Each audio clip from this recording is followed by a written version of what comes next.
like something out of design. Homeworld. Inside there you Yeah. have habitation, which will. I did notice it said heavy repair, so is that an assumption that this thing can repair ships in space, in a battle or something like that? That would be pretty cool. Hey, Tryon!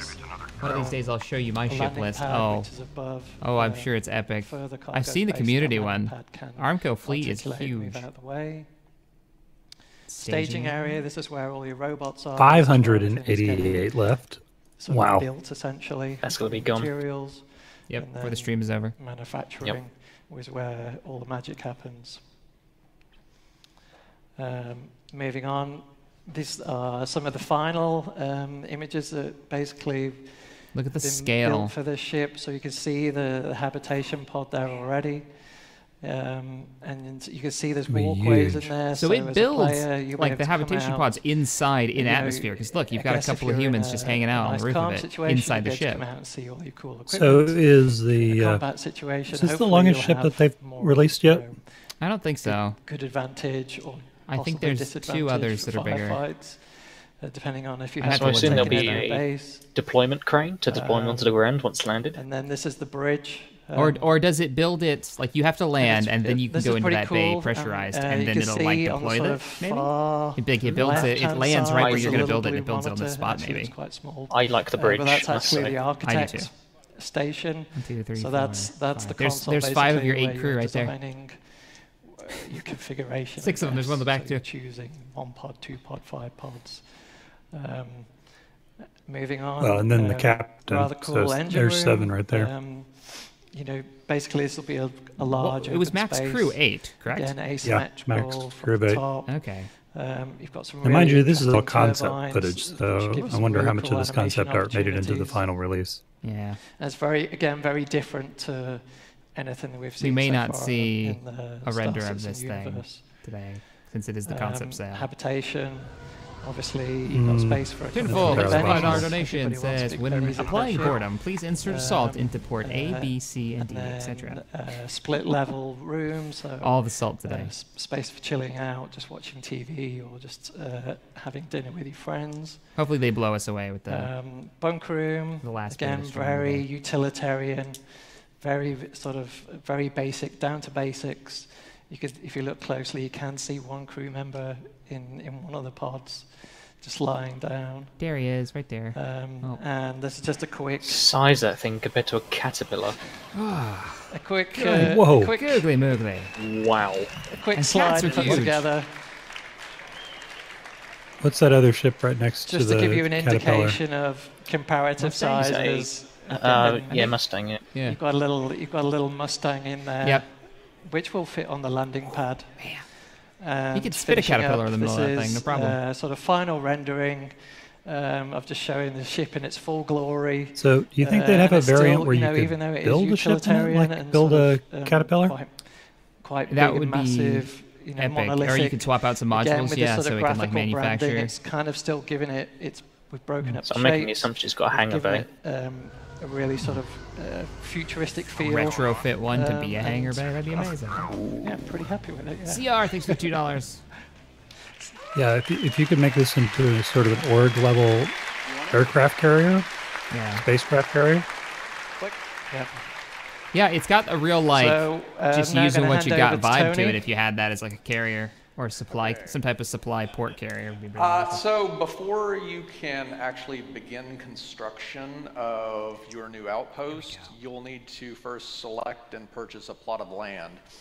The value of that land, what you're going to have to pay in order to acquire it, depends upon a variety of objective criteria, as well as the seller's insight into that information, which we collectively refer to as knowledge.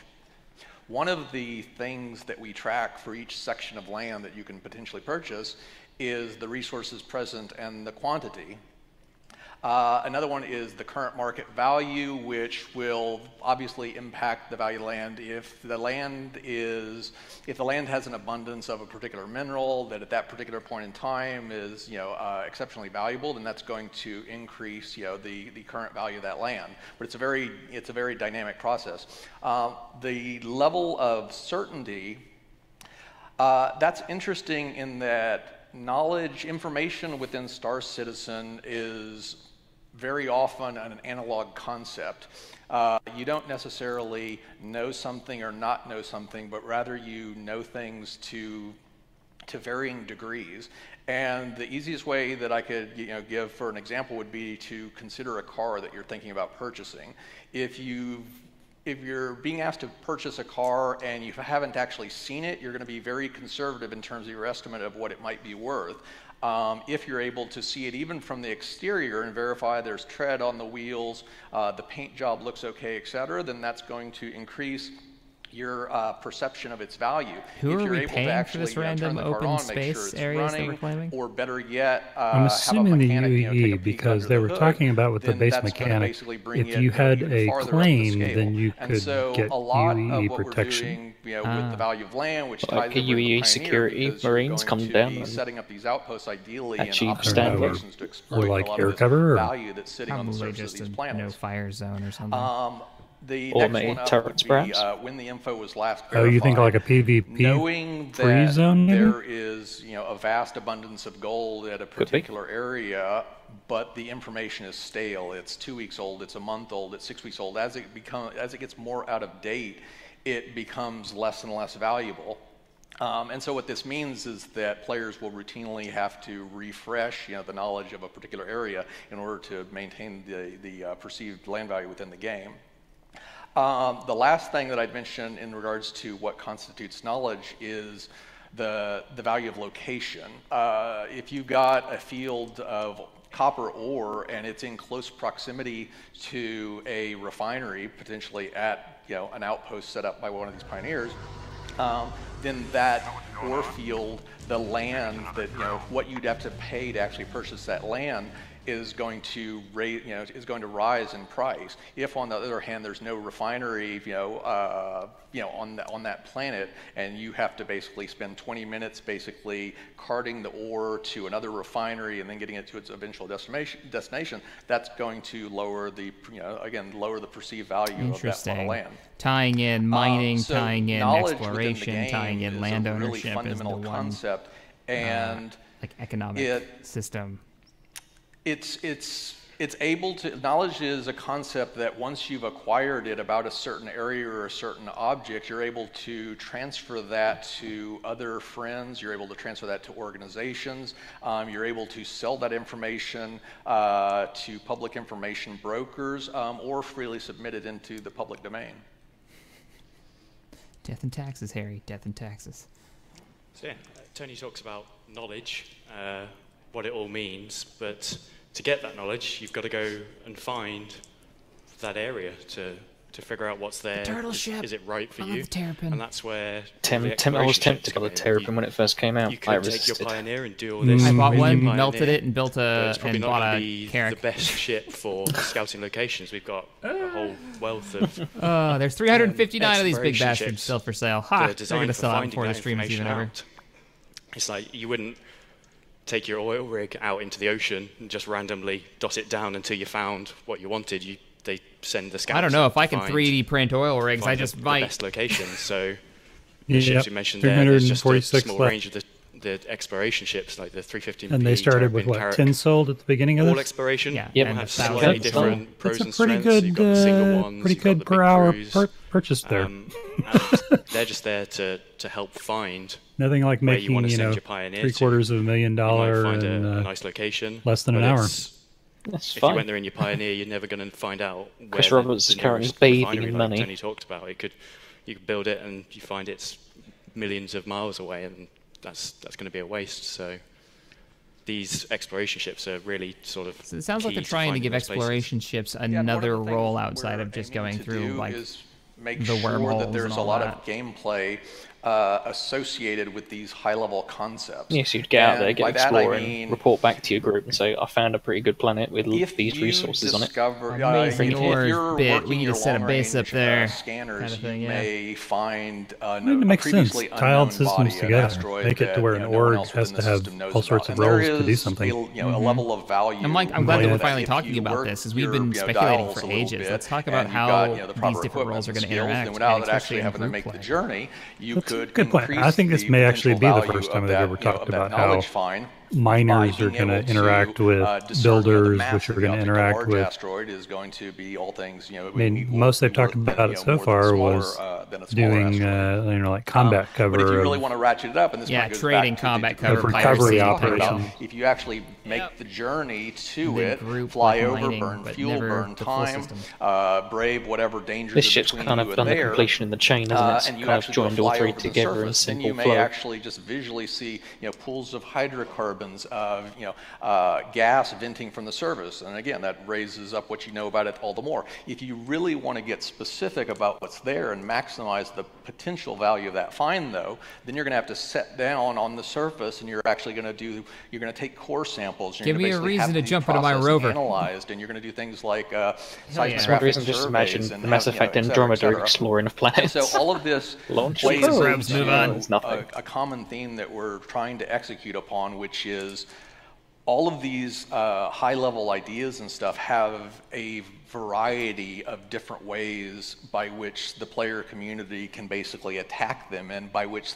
these things will feed, the outputs of one into the inputs of another. So now that Tony's high-level idea of what land is and how we value it, I'm going to talk about actually claiming your land. So. First and foremost, this is what I've waited this entire stream to hear. There's something about how systems tie together and how the game's going to play. Exactly. This is what I was hoping that this ship would tie it together. Space, non-UEE I like space. This map if we're talking about settle in UEE space, resource you need values. to have a claim. Cool. If you're brave enough and you don't want to do it, you can venture out to non-UEE space, and then there you can find some of your shadier things that you want to do in the game. So if you do plant it in UEE space, then the idea is that you get the protection from the UEE, in case somebody comes and attacks you and stuff like that. It will be transferable between players. Like any good government, the UEE will actually take a cut of that in a title transfer cost. We're doing Oh no, my stream cut out. General licenses. Later on, the UEE will portion out licenses. So when it comes to actually claiming the beacon or claiming your lands, you'll have a beacon interaction. So you set down your beacon. This is where I want to go.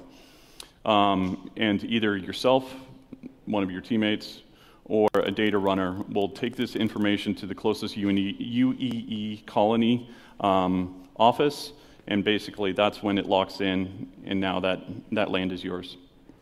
Cool. Yeah, data runners have a purpose now, because we've been talking about that forever, too. The concept of land is actually speculation. Mr. said the UEE was going to take a cut of what? The basic idea is that assume that you're buying that territory or laying claim to it. You either bought it with foreknowledge that it likely that you pay an ongoing price for like things you produce there, or is it a one-time sort of deed fee? The decision you'll face is, well, do I basically extract that value right now? If whatever that land contains is currently in a bear market, it's not worth very much, then you may elect to basically wait to harvest whatever it holds. Oh, come on, stream. Oh, that's unfortunate timing. Until those particular commodities have price. Stream. And it sounds simple, but there's a lot of ripple effects to where we get really interesting knock-on gameplay effects. And by this I mean, when you own land, that doesn't prevent someone else from necessarily going in there and extracting those resources. Now, obviously, if you're doing this within UEE space and you basically sit down and you're extracting resources from someone else's property, then that's a criminal offense, and basically the game's security system will deal with them as appropriate. Okay. But, of course, the police aren't patrolling, every square inch of every planet, every asteroid, every moon, every minute of the day. And so you holding onto that property, waiting for, a better payday in the future, has real implications in terms of, well, in addition to relying upon the system security, do you want to put your own sensors there so that you're alerted when someone else does something that you don't like on that area of land? So if somebody starts mining, you'll basically be notified, and then you and potentially your org mates can head out there and basically push them off. I like that. You may hire somebody mining all the land. To basically like send out the fleet control to your go land crap with a out of them. higher level of frequency. However, if you discover gold, Cap, I want you to do your best prospector gold find accent. Yes, sir. This To moon is our land. 14 generations. and I'm really just touching the surface Landed here. on this here Another thing moon. is this. It makes the point that you don't necessarily Space have dibs. to Or if you do the strike full gold, end-to-end cycle in order strike to take oil advantage even. of this. You could, for example, Space oil. buy land or discover land and then just Like flip the land after you Texas verify that tea. it's got this, as opposed to you Text discovers oil. necessarily exploiting, mining, pulling up all of that material, which is a very particular type of gameplay that some people will love, but for other people, the discovery aspect or the security aspect, or on and on. If you have an interest in only one section of these areas, then you can still contribute to the overall equation. If you want to basically handle everything yourself, you can also do that. Okay. So Interesting. So like solely towards the poaching Pioneer. people's or territorial. And what I'm going plans. to talk about is preparation. So Oh, the stream. It's been pretty smooth most of the day. first Now, thing that you're going to do is you're during going this to need one, to it's- do collect Yeah, I was gonna say, George, materials mine's been loading and down add-ons again. from different Yeah. stores. So Yep. you'll get materials Bumping. from TDDs or refineries, and you'll be able to pick up some of the add-ons like Tony was talking about, remote Armco sensors. For those keeping or, track at home, there are 190 or pioneers extractors, left. solar panels, moisture extractors, geothermal pumps. I could be a moisture farmer landing in Star pads, Citizen. turrets, that kind of Confirmed. stuff. Now, Confirmed. what is Moisture very farming. important to understand Out at is old Shaq's if any of you have ever homestead. done home projects, Yes, sir. know what you're building. I want cattle. So that you don't do 5 trips to Hornbach. I'm serious. To build something. But they've got to be space cattle, so they've got to have like 6 legs. And I'm legitimately excited about this. It's So, Armco, if not you know what you're Arm building Cow. and then Oh. you know the resources That could be a you'll spin-off. save yourself multiple trips, be Arm or Cow. it will be one of those things Finest where beef this you'll side need of to have Orion. these resources brought to you. and then they can be shipped to the Armco So- diner. Ugh. Yes. What do you want See? from your outpost? We could run diners across what's the your galaxy. Gameplay intent. Do you want to be a moisture farmer and Welcome to live and Arco Diners, respawn hack there with and you. He just said it. basically look out over this beautiful beach, or do you Why would I be a want moisture it to be farmer? I like live next to a revenue beach. generator? So basically, you'll swoop in, you'll watch over it, you'll check in, make sure everything's running smoothly, move on to your Nothing next in moisture thing. farming. So with this, we've got investment, not only from a resource and okay. basically game money standpoint. This stream quality is going down south. Yeah, it's going down time quick. to build, not as fast as Paul's videos. So I'm already down the to other thing 480, just trying to keep depending it on from the size of stuttering. it, that will increase the build time the higher you go. Yeah, I've got him stuttering quite a bit. Yeah. When it does it for me, it turns gray. Now, which once is it's really actually frustrating. placed, you're going to want to upkeep it. Mine just loads. Here goes the Depending upkeep. on if you put something in Earth's atmosphere versus the Mars's atmosphere versus Venus, well, those are all different climates.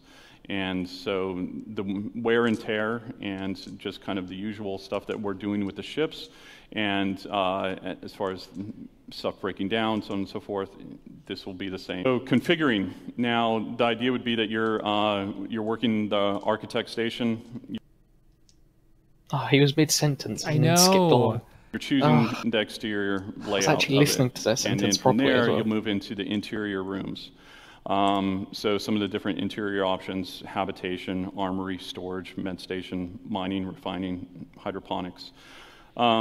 So refining as well. So And we have to mine it so with and then this, send it to a refinery, and then it goes off the Depending world. on what you're doing, If you take each it, one of yeah. them is going to It require sounds a like different everything's amount manual. of power.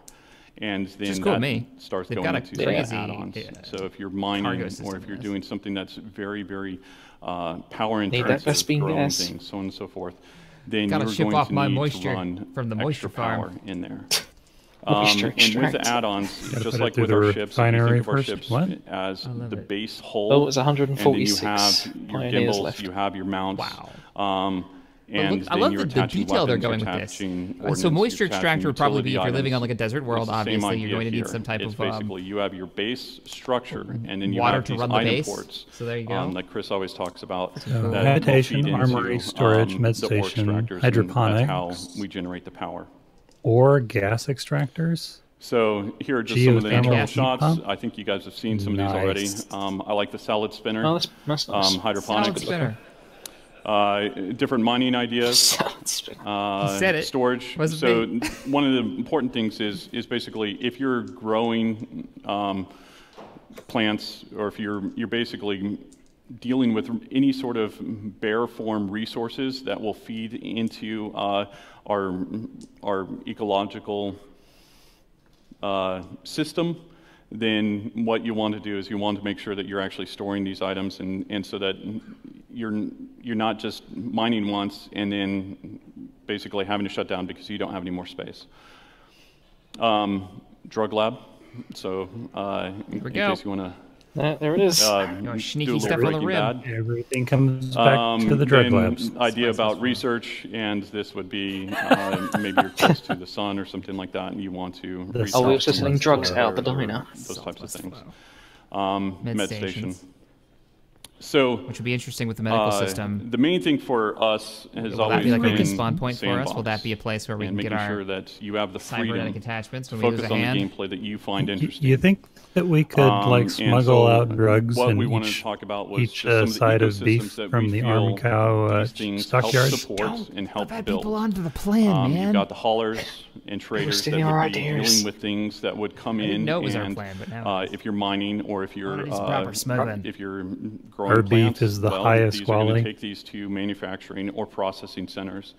Tony mentioned the security and the needing to actually protect your like things. vegetarian plants, and we can be the smugglers that bring them grade A Armco beef. Exploration. John mentioned this about going and finding these plots of land and everything like that. Then there's repair. Obviously, mining. Oh, it skips repair. And the refining. Damn it. So Stream, that is. I want to hear the repair bit. Like, what do you mean? Can I land my Hornet and it will put the wing back on for me? I assume that's what it means. Chris Roberts' money is plugging up their wires to the stream. Are they sold out yet? 113 left. Thank you, Wolvie. Oh, no, it's loading. Come on. Who are we used to people finishing on time? Probably. Oh yeah, we actually finished. It's obvious to me that there's still a serious demand for these craft. What gave you that impression, sir? If I can be accused for stating the obvious. Are you kidding? Okay. Yes, you told me that they would have sold 800 spacecraft at 750 a pop in less than 30 minutes. Yeah, here I am. Awesome, thank you. Stream's going down. Come on, guys. We have time for a few questions. Not the normal length, just because we need a little bit of prep time before Chris gives his large presentation. Oh, the big presentation's coming up, so they are going to do the big keynote. Some of us will be talking to Jared afterwards, and then the other thing is that some of us will also make sure that we're out by. If we have a chance to watch it.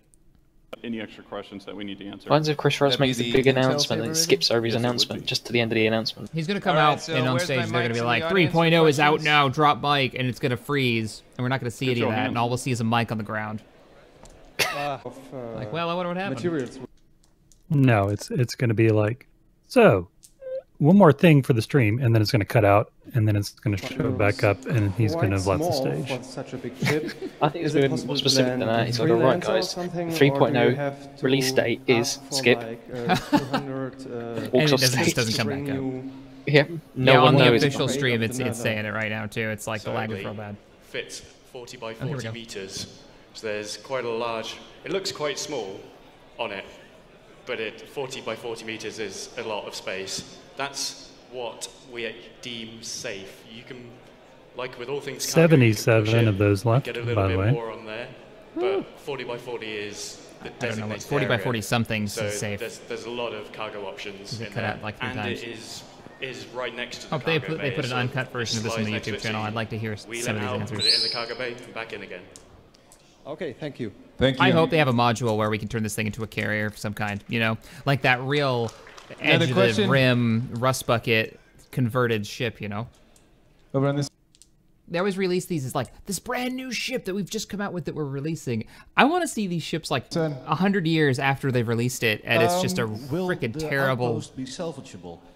Outpost be salvageable. Oh, here we go. I want them to be. I want to as well. Well, to me, it's basically like cleaning up extra stuff. So if somebody wants to burn it, and then you go in and you salvage it, I think that should be doable. That's a great idea, though. So, Galaxy had a similar I'm so sorry. I know there's a lot of hands. If you didn't pay your taxes on your house, then they would go into. That's the goal. Yeah. Basically, they were shut down, and then another player could come up, and if they saw the sign, they could click the sign, demolish your house because you didn't pay your taxes on it. Cleaning up the server. At the same time, you get like rewards for doing it. It's pretty cool. Doesn't. Let's get the salvage ships out there, salvaging people's outposts when they're just abandoned. Oh, Stream, you're killing me, Smalls. And what ship fits in the Pioneer? Here we go. No ships fit in the Pioneer. It's just a landing pad. Oh, it's not a hangar. Nope. Thank you. Hold on, stay seated. All right. Not so much for janky spacecraft we're carrier. We're going to take a break. It's going to be a little bit, I think, what happened to like modular ships and being able to customize them into... It doesn't have to be good at it. It just wanted to be able to do it. Gives us, I am sure. Gives us a little padding of time to strike the stage and get it prepped. So have fun. So they are down to 48 of those left. All right, we're going to turn this down.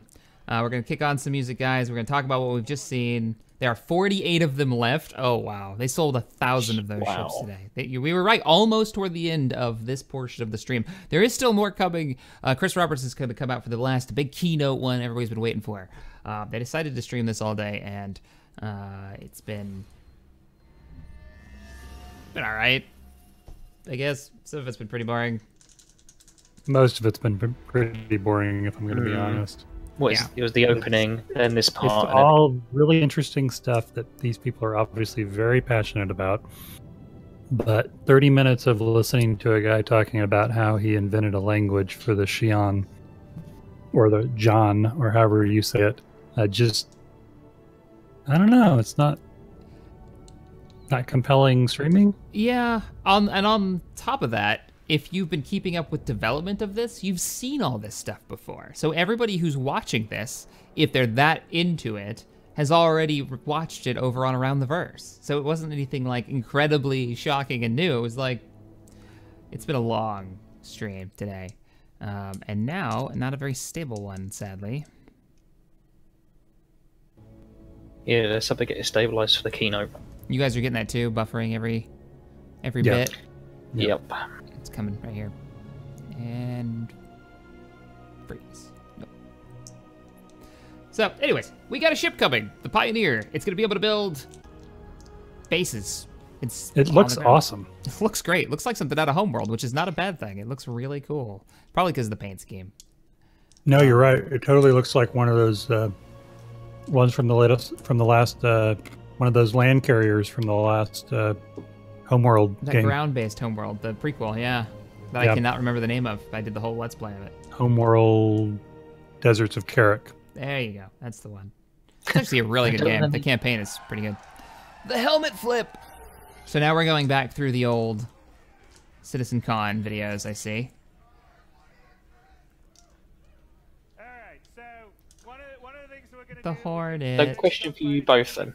What would be, if you had the choice, and you had the materials, what would be the first outpost you'd set up? Diner/cow pasture and moisture farm on the edge of the universe. I think this is clear. Texas Steakhouse, the Dark Water Bar, and the Shack Grill. And the Shack Grill. There we go. Yeah, Shack Bar and Grill. I'd know. Moisture farm. I'll just run the moisture farm, which helps feed the cows, so we can have the grill. Here comes the helmet flip. Or maybe the Shack Bar and Grill is what the Texas Steakhouse and the Darkwater Grill bar are in. Yes. Possibly. Yeah. Honestly, like for real though, a place for the group to meet up, a place for Armco to come together before like streams and events, or to end at, where we go to rearm, refuel, see everybody's. I don't know how many of these things we can have. So if we have like a sprawling almost cityscape of these little like colonization areas, that'd be really cool. So I'd want that. And they're sold out. They sold Oh, out God. of them. Wow, that's 1,000 of those buildy ships. Of the Pioneer. Go west. The Go West thing, I think the Go West theme does fit. I mean, the whole, Jared, what's going on here? Which part? The stream lag or the swanky hat? The swanky hat. I dig the hat. It fits. It's Pioneer. It's within theme. I rock it. I like it. Mine just skipped to him putting on the hat and then taking off the hat. Yeah. Yeah, the stream. If I'm watching the official stream on my other monitor, it's pretty all over the place right now. Yeah. Oh, they zoomed in. Well, Shaq's a man who enjoys a good streamer hat. I do. saw My that the other wizard day. hat is too far away. Sadly, I totally rock it. You could become one of them streamers that has a hat for every game you play. Oh, that's a great idea. Playing Skyrim, Wizard hat goes on. The wizard hat goes on. The problem is the wizard hat doesn't go over the headset very well. If you guys have any questions and you didn't see the stream, feel free to ask them. I'm kind of curious what you guys think of the Pioneer. The new, you're able to build outposts on ground, which, you know, honestly, we talked about this. I think it was last year we talked about how they're making this modular system for the stations that you'll find to make it easier for them to make these stations for us to explore. It wouldn't be a huge stretch to imagine that they'd be able to make it a very easy to make build system for players to make their own space stations. Whether or not they're worth it is something completely different. Twitch chat during the panel, they were quite impressed that it was. Oh, it's real bad right now, isn't it? Yeah, it's pretty bad. Yeah, it's kind of unwatchable right now. Yeah, you can't finish a sentence without it freezing up. Mad Killer, thanks for the 10 pounds. They brought out a new ship that introduces an entirely new concept and only released 100 at launch. I can't decide if it was planned or underestimated. They launched with 1,000, and they sold all 1,000, Mad Killer. Not 100, 1,000. We watched them sell out, apparently. They've sold 3,000 of them, Commander Jack says. 1,200 Warband edition and 1,000 regular. What was the War... Oh, Warbond, not Warband. Warbond. Oh, it's a game. Wrong game. It's a game. So 2,200 total. Woo! Plus 2,000 yesterday? I didn't know they had 2,000 up for sale yesterday. Crazy. Oh, really? They already sold 2,000 of them yesterday? That's what really? Commander Jack says. I think there's a lot of with the subscriber like black market areas. People are already. Okay, so try and saying there were 1,200 of the Warbond edition and 1,000 of the regular ones. Yes, that's it. So 2,200 there, and then whatever was sold yesterday, if more. Whew. That's nuts. I wonder how spammy that would be in the universe. Like, if you could build these outposts, and anybody who played any of like Ultima Online or Star Wars Galaxies, two games that I love and I always reference back to, they did have problems with stuff just being everywhere. It was just like littered. Every 10 feet there'd be a house. Can someone tell my twin brother to move over? Say what? Someone tell my twin brother to move over slightly. He's in frame now. He's moved over. There we go. He's frozen in my screen. He's moved over. The launch of the live universe is gonna have to be staggered. Why staggered? I mean, the one nice thing is the planets are massive. You know, though, that would be definitely within the theme, though. You could do like a little land rush where like the claim system only opens like when they fire off a gun. So you just have these lines of pioneers up, ready to stampede into the system. Well, one big jump and we all crash into each other. Claim their land. Yes. Everyone jumps in, just crashes at the other end like one big traffic pile up. You can scream and moan about feature creep all you want, but when they came out and said, hey, we can either go with what we've got here or we can keep going crazy with it, and like 86% of the population who donated to the game said, yeah, let's keep going. This is what Star Citizen is. It's not like the development of this game is ever going to stop.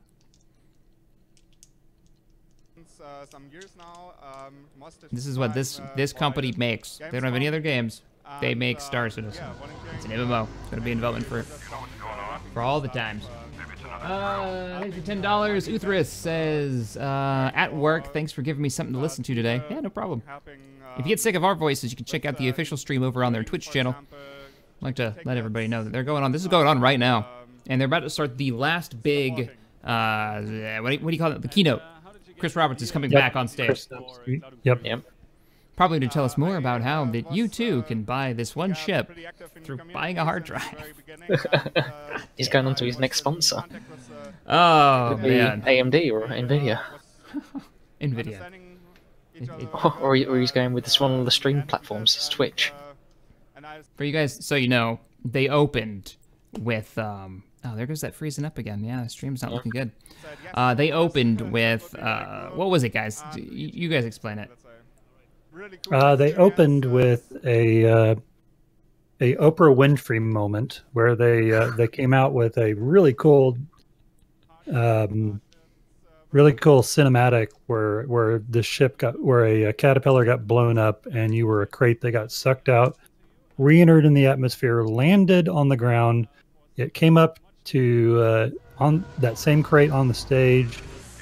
And Chris Roberts came out of it and pulled out a hard drive for Intel and announced that the newest ship was going to be Intel branded Saber Raven. Yeah, Saber Raven, that was it. Now we was expecting Chris Roberts to come out of the crate. Starfighter with 2 EMP devices. So a ship with 2 EMP devices apparently is coming out exclusively to people who buy an SSD from Intel. So that's a thing, and that set the tone for what has been the rest of today's streams. We thought Chris Roberts was going to pop out of the crate in the middle of the stage, like kind of like what's the famous Vegas magician there, David Copperfield. We thought your he was example was far family friendlier than mine was. That's good. I know what you're thinking of because I thought the same thing. Yeah, David Copperfield. Let's go with that. Yep.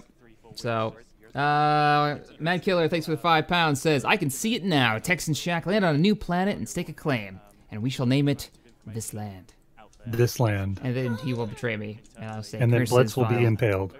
But inevitable betrayal. Oh. Wait, why am I being impaled? What? Why am I being killed brutally on a newfound planet? Because you're a leaf on the wind, sir. Oh. Sorry, I'll pilot the ship in, land it. It'll be Ultimate Betrayal, Game of Thrones style. That'll be it. Oh, now Tryon does have a good suggestion. We could call it Bob Base. Bob Base. Bob Base 1. I like it. Bob Base 1. Over the Ridge is Bob Base 2. So we name it? Yeah, we name it Bob Base 1. We can have lots of them. Spread them out. That's terrible. Wait, so we're going to have Bob Base 1 and Bob Base 2 on Planet Bob. Yes! Genius. In the clip system. In the clip. Yes, we've done it. Naming done already. Jack, what do you think about player-made bases? Oh my god. I was joking about being salty, but I just ate a peanut that was so salty. It was like nothing but salt. Or were you adding salt to the peanut? Oh. So salty. All right. As much as I would love to stay for the remainder of the stream here, I do have something that was already supposed to be starting here shortly, so I'm going to have to bail. You guys are streaming, right? Yeah, we're going to do the Engineer Wars stream on Wasted channel here, if we can get Space Engineers to run. But it's been a pleasure, and if we get done early for some reason, I may be back. But all right, hey, good luck, man. Right. After me and you were trying to test out Space Engineers earlier today, I hope it works for you. I do too. May the clang be with you always. All right. Larry Jones. See you later, Tex. So to answer the question, I'm sorry. Ooh, I forgot to ask that question. The chat's already moved on. I'm excited. Player-made bases. I mean, I hope it's because of the focus on immersion. I hope they add a lot of things to make it feel like our own, right? That's what needs to happen. I'd like to find out if we can customize the base, like coloring, as simple as coloring, emblems. Like I assume you place down a default basic habitat, and then you add additions on from there on what you want to place down. Is there a maximum? Yeah. How many can we go? And how, because you've seen the interaction system and how like you can place things on counters and tables and stuff, and like how deep can we go with that customization? Can I have some crazy like Ordo Ral library in one of our bases that I can totally decorate myself? Or is it just going to be, hey, there's these pre-designed rooms that you can build in a modular system. It is what it is. They've already shown a few of the examples of it. That's a little sad. I think back of like Star Wars Galaxies, where 90% of the fun of owning a house was you could make it anything using all the objects that was already in the world and combining them in cool ways. Players would make awesome things to explore. I would love to see that kind of system. I think the whole point of it is like let's say setting out on your character, like we want to find a planet. We've got our pioneer waiting at base, waiting at the space station. We need to go and find ourselves a planet. And then taking, I don't know, some days, maybe some events to go and find ourselves the perfect planet with the resources that we want. Then sending out our scouts onto the planet. Is it already habitated? Is someone already living there? Do we have to go and take them out, or can we deal with them? Yeah. Are we talking about players? Are we talking about NPCs? Because I would love to set up a base and then realize that there's already, or maybe the NPCs can move around, right? How strong is the AI going to be when this finally comes out? Will we see AI pirate factions or whatever factions moving into our territory? We got to go deal with their outposts. That would be so much fun on a weekend. Like, hey guys, we got NPCs. They set up some smuggling operation. We need to go over there. We load up in our trucks and our Noxes and drive over and blast the crap out of them. That'd be so much fun. Because with the pirates, perhaps it could affect your trade. Like if you build a trade port off of there, maybe it's affecting your trade. Maybe people don't come trade with you because of the nearby pirate operation. Yeah, I mean they've already got on the map, because you can go to the Star Citizen map on their website. They've already got like a threat indicator. It's kind of like a heat map of areas that are not very safe for pirate or vandal or whatever the problem is, and then some areas that are obvious trade lanes. The UEE patrols them or whatever. If they're going to use something like that system, where the more pirates are allowed to move into an area and build outposts and like set things up, that could really make for a lot of random fun that makes the world feel far more alive. Well, that's kind of what we're all looking for, aren't we? We want to find that element of surprise, of sitting on the edge of our seats like we're exploring a new planet. We don't know what's going to be here. And then we're going to come here. There. We want something fresh and new when we look around. And they've got this thing where we're going to constantly be exploring, right? So, yeah, man.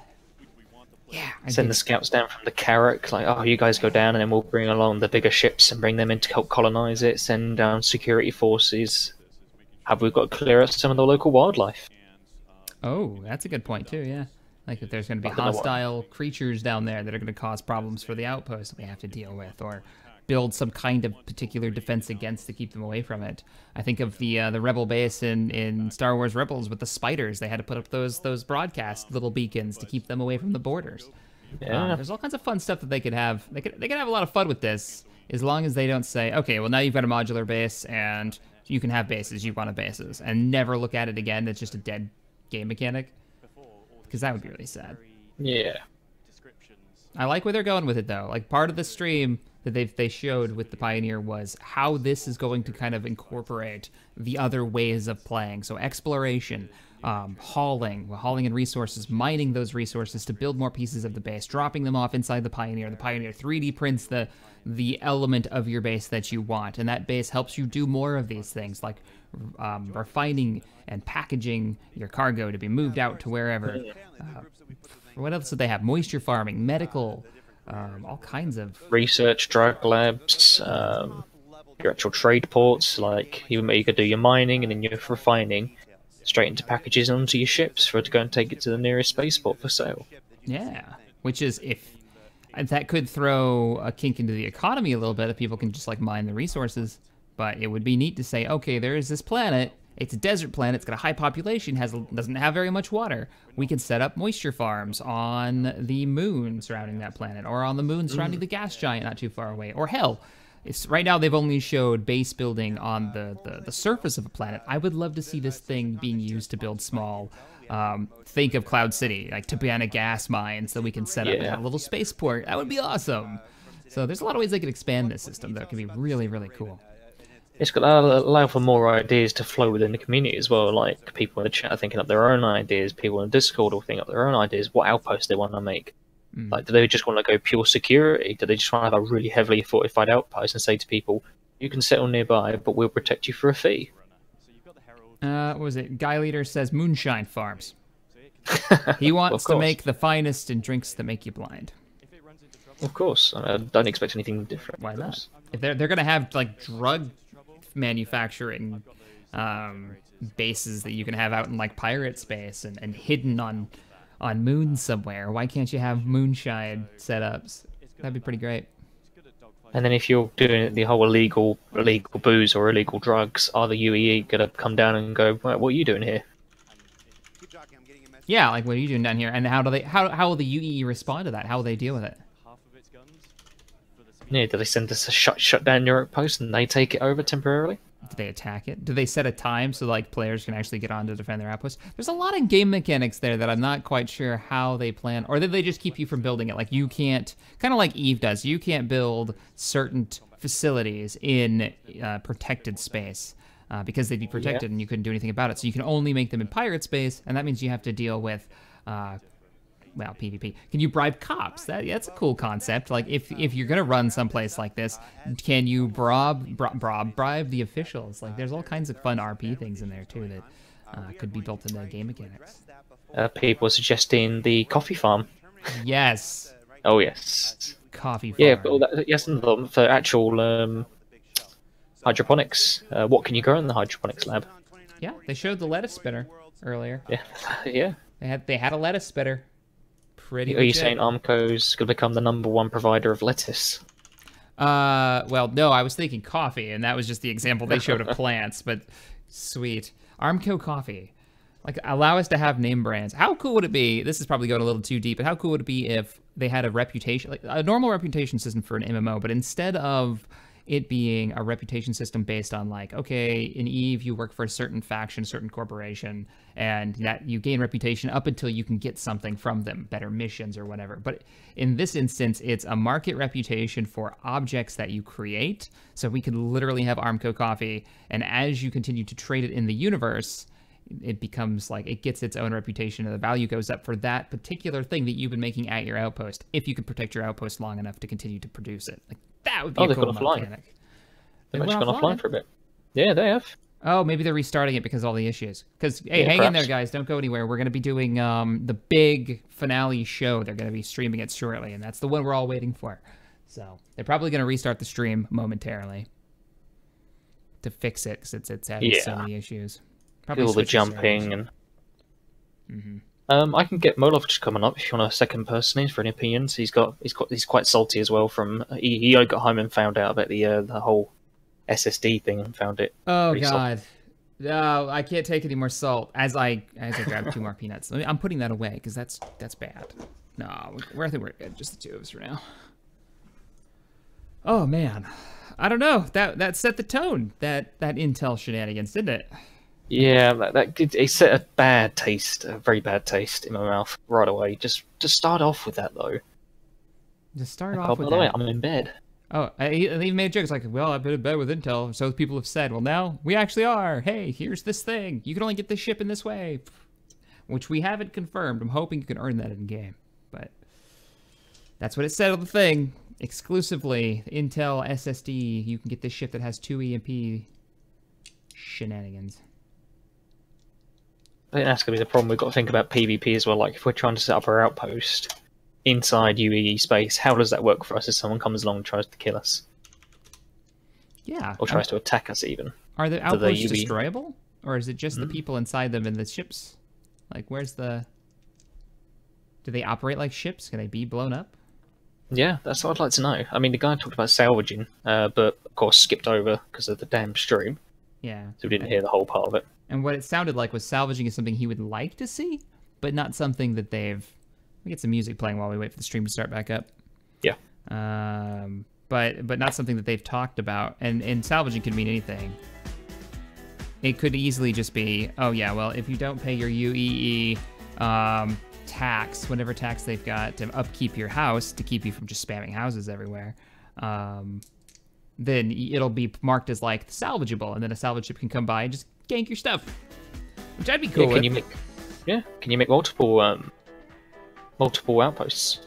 Yeah. Is there going to be a player cap? All kinds of questions that we won't see until, obviously. I have too many questions but no answers. This is not what I wanted. Hey, at least we finally got some information on some of the grander game mechanics. Normally it's just like, hey, a new ship. No idea how it'll actually work in the universe, but... So now what do we expect from Chris Roberts announcements. We know normally it's a new ship or something like that, but we're not going to get that because we've already got one. What are you expecting? I still think we're gonna see another new ship. You really think so? I think so. I don't think it'll be anything too crazy. I think it'll be some new ship. I think the big announcement's going to be a date for 3.0 and a bunch of Squadron 42. I bet more than half of it's going to be Squadron 42. What do you think? I don't know what I'm thinking. I mean, you could be right with Squadron 42 because that's been kind of lulling for quite a while. There's just been no new videos on it or anything. So maybe a nice big announcement of that would be nice.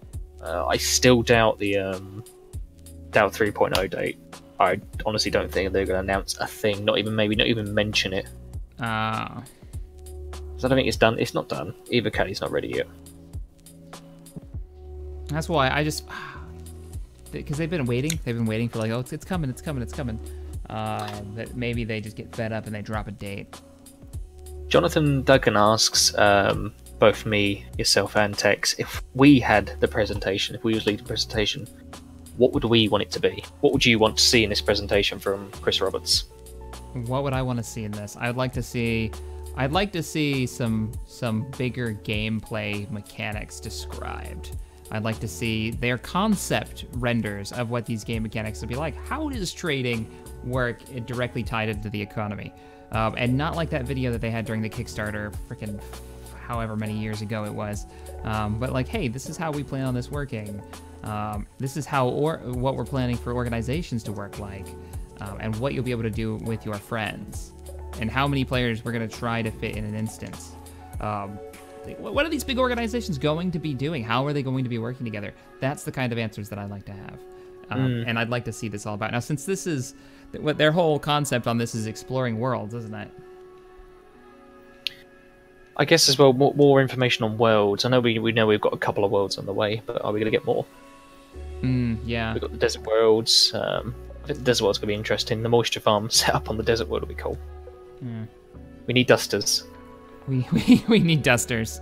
We need dusters. Oh, is nice it live? Armco symbol. It's. I've got to refresh it. Yes. Please refresh your Twitch stream. We're live back at the Star Citizen logo, I think. Yep, it's going live. All right, we got it. This is gonna be it. The keynote, the big stuff. Right, any crashes? Let's hope not. Oh, I don't think they're gonna do a live demo. No, I don't think we're gonna see that. They did that already in the last show. And it didn't go down very well. I mean, that wasn't bad. Like, I liked that it was a live demo, the last one that they did, with the capital ship battles, with the truck exploding on the ramp. Like, that was, you could tell, they were just playing 3.0. I just hope they don't just refeed us the information for 3.0 and they actually show some, like, here's the stuff in development to get your brain working on what the future is going to be like, and not, hey, this is what 3.0 is going to be, because we know all that already. Yeah, we know about 3.0. We know what's coming. We've seen action of it. We've seen the demo of it, or as much as we can of the demo. Yeah. All that time ago. We've seen the demo for 3.1-ish. The whole facial interaction, so I don't think it's going to be any of that. We haven't seen in the 3.0 demos any trading going on. Like, out of all the craziness that was going on in that last one, the Gamescom one, they didn't show anybody, like, for loading up a freelancer taking it from point A to point B.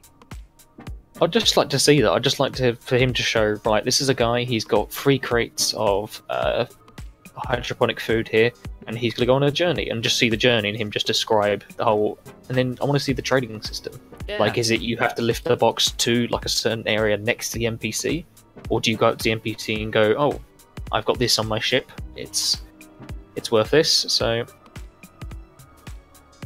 I'd like to see that too. Yeah, I mean, because one of the things they were having issues with in the update videos, the weekly update videos, was that the kiosk of being able to buy and trade stuff wasn't working. Like, the menu itself wasn't working. But supposedly that's fixed now. So maybe we'll see it today, like somebody just doing a trade run with maybe an escort, have a little pirate fight, and then finish the trade run.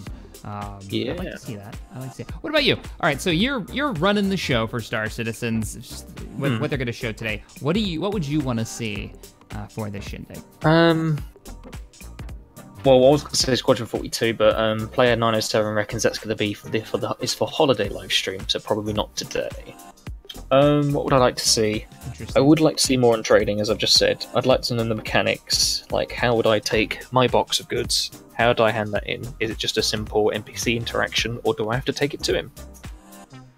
I'd like to see more gameplay of just like general goings-on of the world in what we're going to get. That's what I'd like to see. Yeah. I'd like to see action. Like, we've had the facts, we've had a lot of facts, and we've had a lot, like a lot of spreadsheets and a lot of flowcharts. We don't need any more of them. We need facts. We need straight up. Here's the footage. Here's the gameplay. This is what you expected. Indeed. They're taking a look at the crowd now. But for Chris's announcement, he's like big main announcement as he does it. I have no idea what it's going to be. What do you think the... So last year we had giant space worm, didn't we? Sandworm? Yes, it was last year. Yeah, this time last year was giant space worm. I wonder what the big like key moment in this one will be, if there is one. What's going to be? Another monster. Another monster. I'd like to see more. I'd like to see some NPCs fighting. I mean, every time that we've done this, it's been super scripted with the desert map last year. I'd like to see some of the AI at work. I'd like to see their progress on that. I'd like to see, because we had they're attacking this base to go get the crate. You remember that? And then they get betrayed at the end. And it was players running around. There were no NPCs. Like, I want to see some of these NPCs running about, defending stuff. Like a UE security force versus pirate faction. Yeah, with some players in the middle of it. Like, show us some of that progress. Because it's not just PvP. That's all we've ever seen, though. Or perhaps a player-run outpost. Pirates attack the player-run outpost. Let's say it's 2 players, and they call in the reinforcements from the UEE, and the UEE come and land, and Marines depart. Yeah, so that would touch on a lot of the things that we're talking about. Nice theater though. Reminds me of the That's one in beautiful, LA. yeah. They do the PC Gamer E3 show in.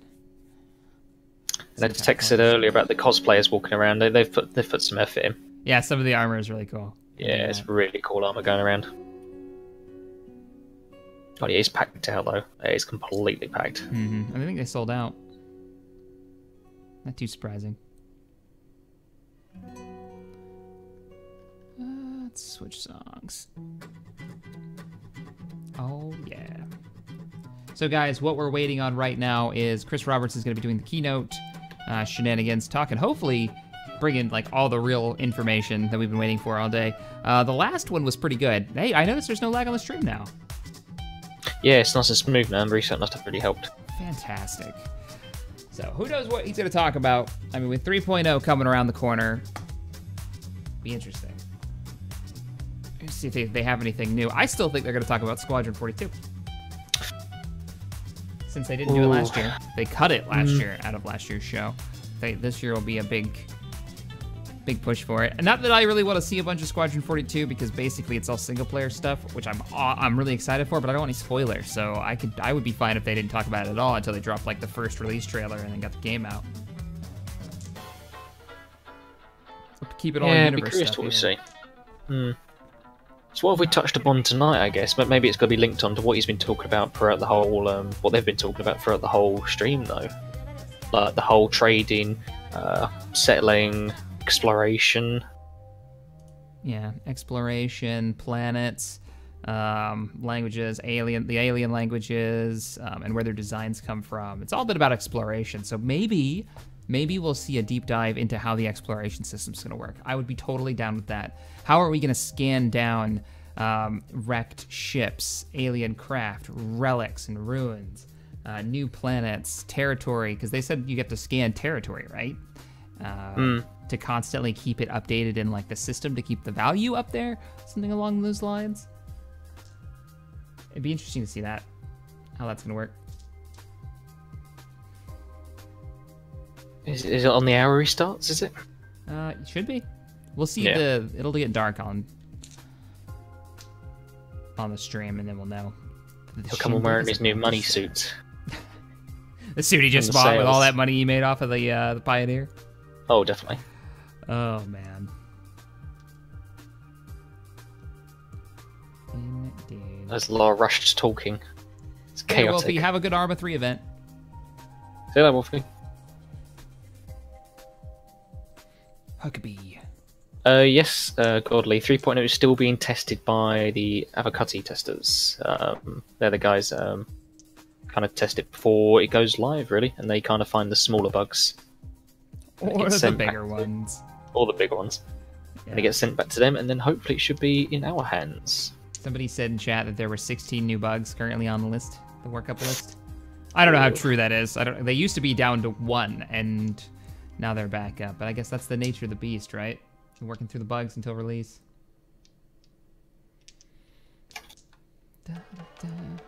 So maybe not top of the hour. Probably gonna be a little bit late. They were an hour late this morning, so bear that in mind, guys. You see the guy in the T-Rex outfit on the second tier? What?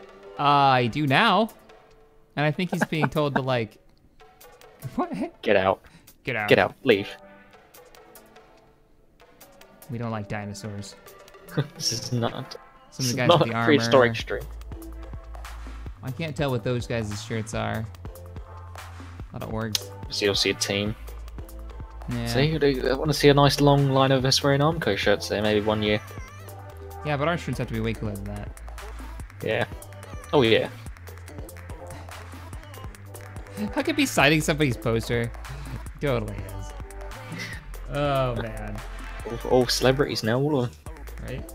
Community managers. Game celebrities. Celebrities in their own right.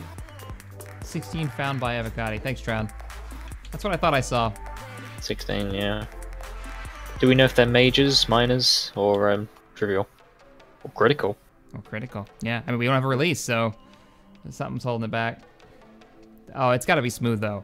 It's up to them. I'd say keep pushing it back until that sucker is running smooth, because people need something to sink their teeth into.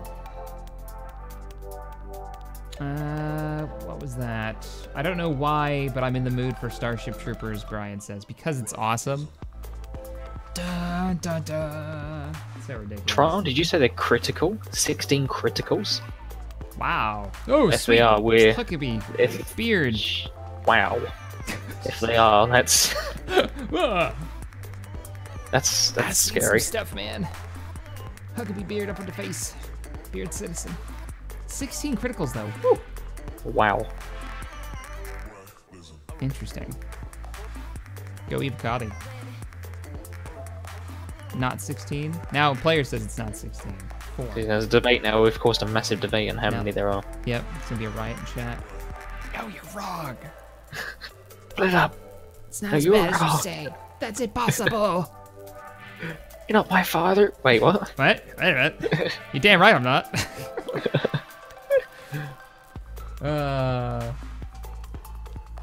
So what does the chat expect? What do the guys in chat? What do you reckon, chat, that he's going to announce as the bigger main announcement? What do you guys think is going to be the big Chris Roberts moment? Goes that will wow us. That will truly wow you in your seats to make you buy the game even more and make you buy all the ships. All the ships, like every one of them. All I have the to like ships. mortgage my house to do that. Some of those ships are like 20 grand, or I don't know what the most expensive one is anymore, but I think it's like 10 grand. It's redonkulous. That's what it is. Yeah, I'm curious. The Carrack. Just show me the Carrack. Carrack? Show me the Carrack. Pratchett says. Delta Harry launcher. reckons the ship or another ship or the Delta launcher. Yeah. Yeah. He might have said the Delta launcher's ready. It should be for 3.0. That was one of the big things. Yep. Delta launcher, for you guys, if you don't know. For the longest time, if you've been testing the alpha of Star Citizen, what is Huckabee doing? He's starting a riot. Anyways, for the longest time, has made you download the entire game every time you update. How many gigabytes? It was 60 or something, isn't it? Yeah, it's way up there. I Yep. don't remember off the top of my head, but it's up there. So now with the Delta launcher, you'll be able to just patch the files that you need to. You don't have to redownload the whole game. So that's a big deal. Tryon says 1 blocker, 13 criticals, 5 high, and 1 moderate. The blocker is still... 1 keeping it from releasing. Yep, still quite nifty. Because you honestly think they'll release it with 13 criticals? I don't know what they're holding back. I mean, 1 blocker means 1 blocker from release, but 13 criticals? It matters on what the criticals are. And how close they are to fixing them, or if they're long fixes. So. Wild Wookie says 15,000 for the most expensive ship. Currently available? Because I thought they took the big ones off the sale. I think the big ones off, but some of them were on sale for big money bucks. I'd look, but every time I open that page, I can just feel my better half smacking me in the back of the head, telling me no. It's like, don't you look at the store page for Star Citizen anymore? It's not allowed. I can imagine she's right behind you now, waiting. Don't you move? Don't you do it? Oh, we're playing stuff. All right, let me kill the music. We'll shut up now. Damen und Herren, meine bessere Hälfte, Chris Roberts.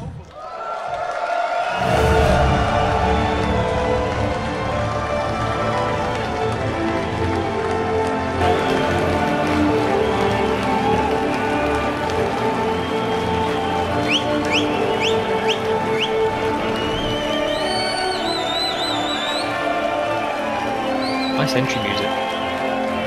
Music for Star Citizen is always really good. Yeah. I'm a sucker for that like swelling orchestra sci-fi music. Hey. Yep. That's some pretty loud music there, so thank you very much for the nice entrance. So hopefully you guys have been having a great day so far. I think the new format's actually quite fun. It was actually nice to run around a little bit and talk to people that were, say, playing in Universum and see it. And hopefully you guys have gotten the opportunity to spend a little time and talk to some of the devs. I mean, we had the presentations in here, but also there was quite a few of the dev staff that were down in the atrium showing various things like the Planet, Solid, which is the planets and the solar system editors.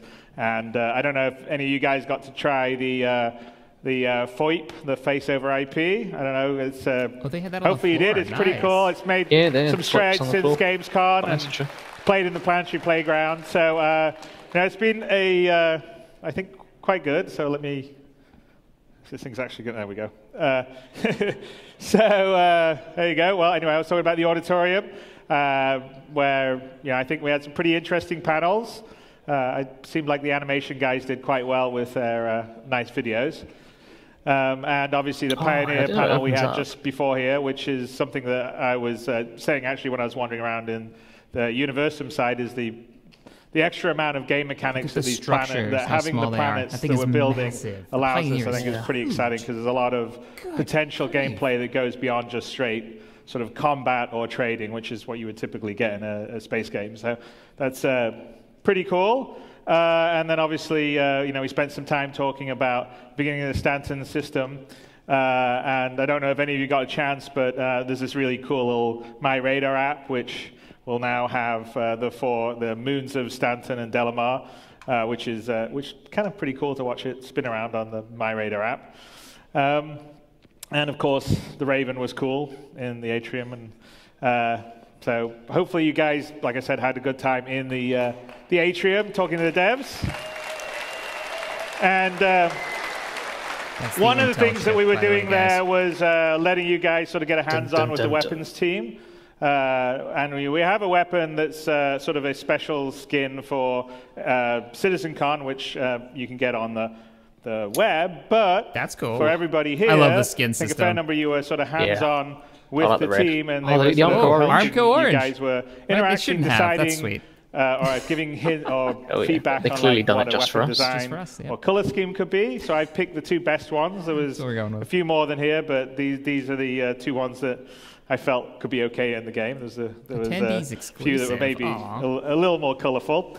Or interesting, I should say. SMGs, so what we're going to do, because everybody that is here in CitizenCon will get the weapon that we pick for free in their account, and they can run around with it in 3.0 when 3.0 goes live. Nice. So what I need you to do is pick. So we have A, so I want to, and then we have B. So I'm going to say, who likes A, and then let's see how loud you are. B, so A comes out to the general Who would like to have A be the weapon they get? Okay, that's pretty loud, so let's see how the B fans are going to do. Who would like B to be the weapon they get? So okay, that sounded exactly the same.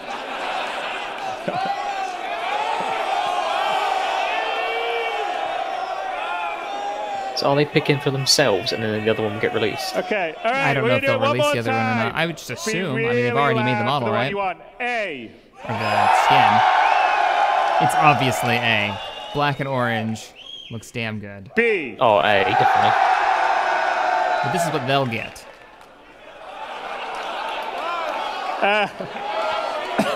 Or just give them both. Okay, I think. Both.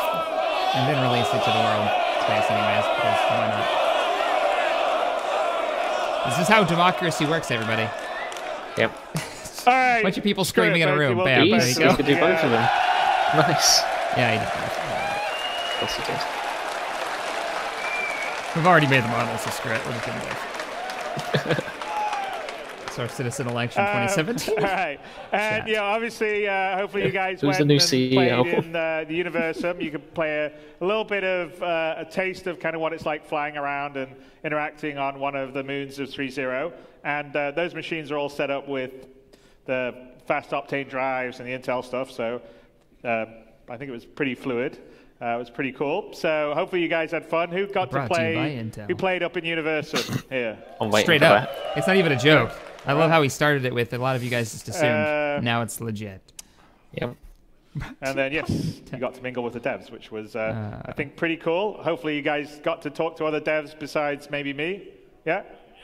Okay, good. And then we had our live stream, which I did hear that there was some lag apparently on. Some lag? Yeah. We spent a lot of money in this venue to upgrade their internet. Yeah, lob it up. So it certainly wasn't that.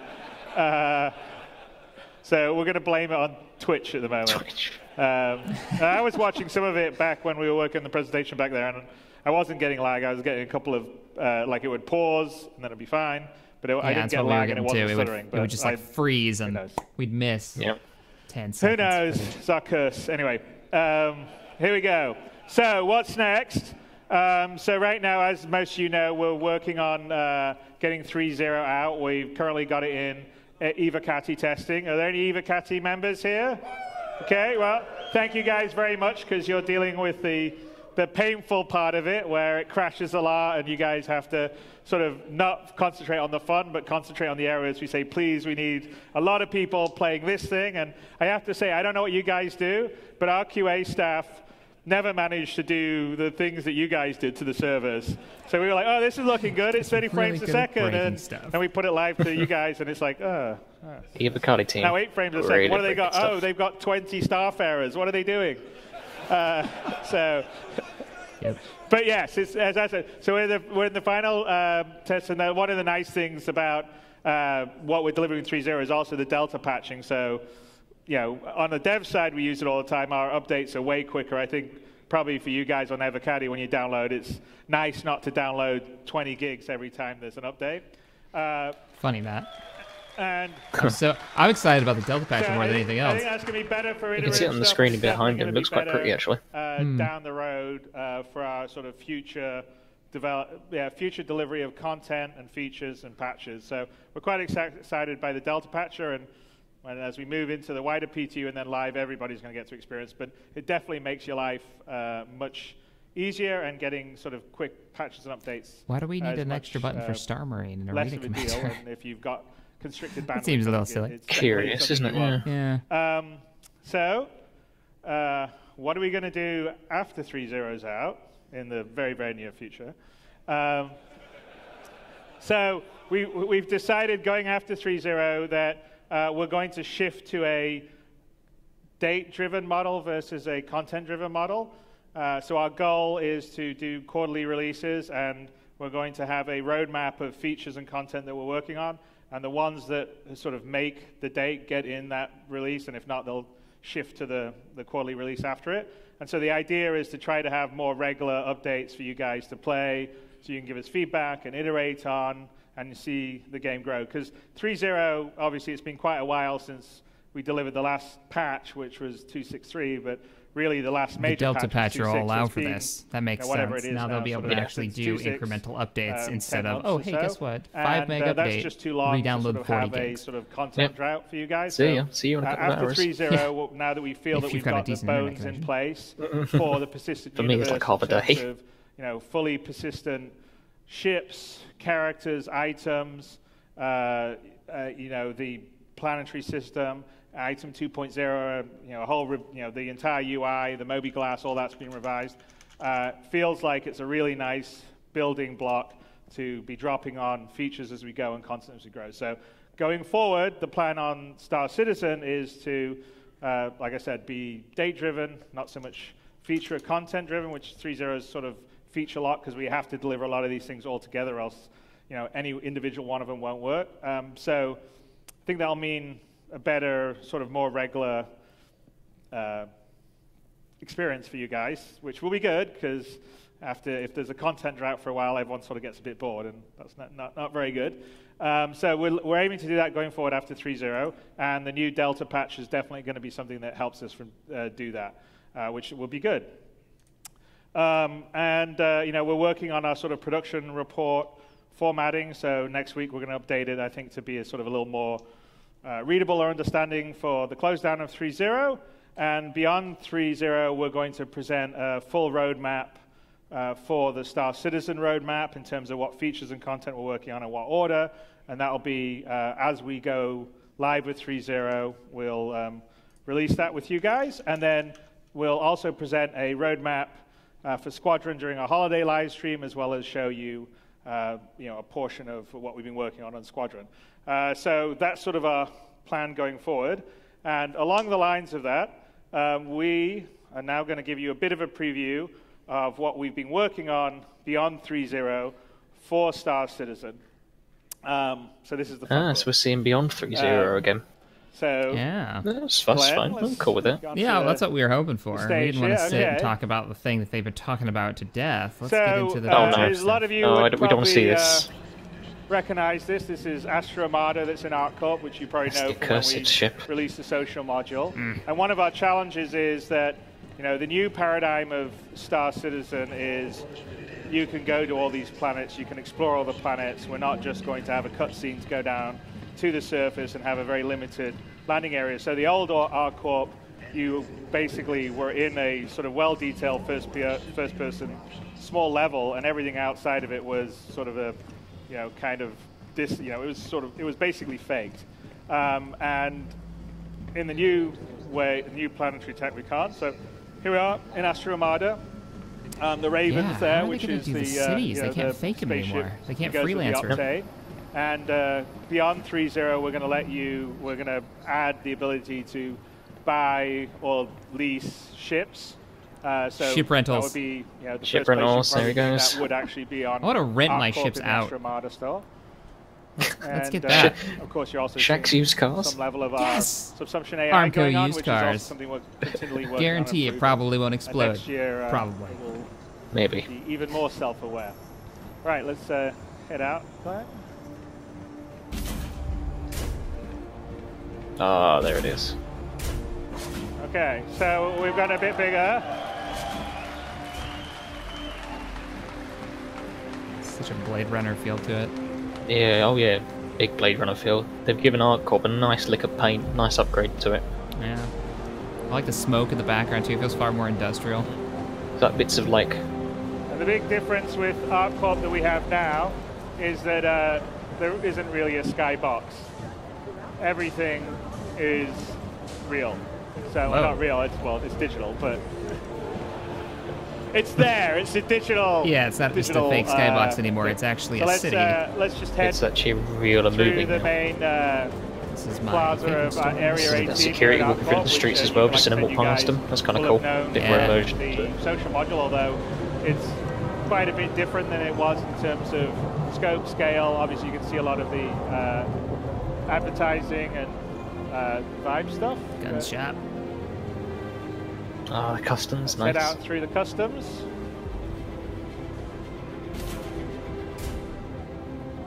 I wonder if this is a live demo. And I think it is. They've never shied away from it before, and they do have the guy sitting there. Move along. Right, let's go. So do they actually have to clear you now? Can you not just walk through anymore?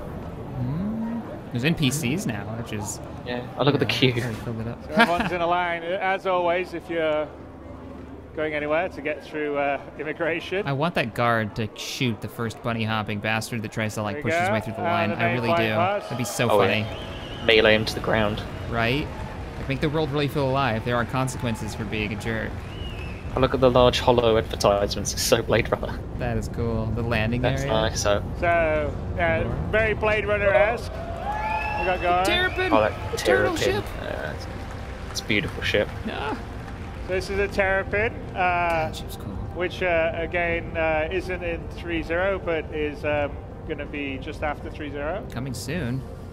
Although I think we should probably, Glenn, shouldn't really. Let's start the small amount, right? The new Aurora, perhaps. Go back to the Terrapin. Screw the Aurora. A new Aurora, come on. They've already done the Auroras, I think.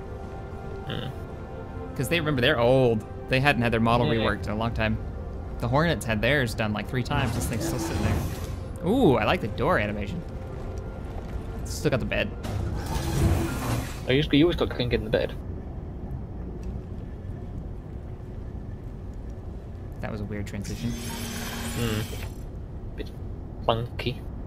The game looks so good that all the little details that go off just feel so much more off. Oh, the new interaction system. Space Industries. Enjoy the ride. System check. Oh, the starb's nice. That's beautiful.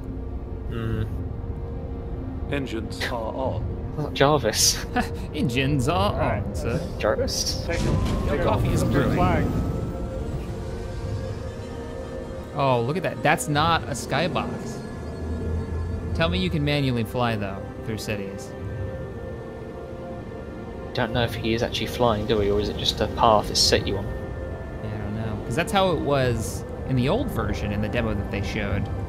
This seems more like he's flying it, which I love that concept. He's making minor adjustments. Not sure we're going to let you actually get this close to the populated areas, right? That would be trolling if they did. Because that's exactly what people would do. You should get yelled at. I think they should let you do it, but you'll get yelled at and fined. Yeah, big fine. Yeah, I'd be alright with that. Yeah, like air traffic controls. There's a no-fly zone. You get like docked on your license, and you get the whole Corbin Dallas thing. So like Coruscant style, well, roads. I can't really say roads, but Coruscant style flight paths. Yeah, and if you deviate from the flight path and you fly too close to civilians, you get like popped on your license. That'd be neat. Banned from flying in their airspace again. God, that is gorgeous. Oh, look at the lights glowing up in the bottom. Oh, that's they beautiful. Pull that off. I mean, that is. So, yeah. What you're seeing here is ArcCorp, which is essentially a full-size, Earth-sized planet, completely covered with man-made structures, and at a real scale. So you're seeing everything to the horizon. Just reference Coruscant. God damn it. Fully covered. You can basically fly all over ArcCorp.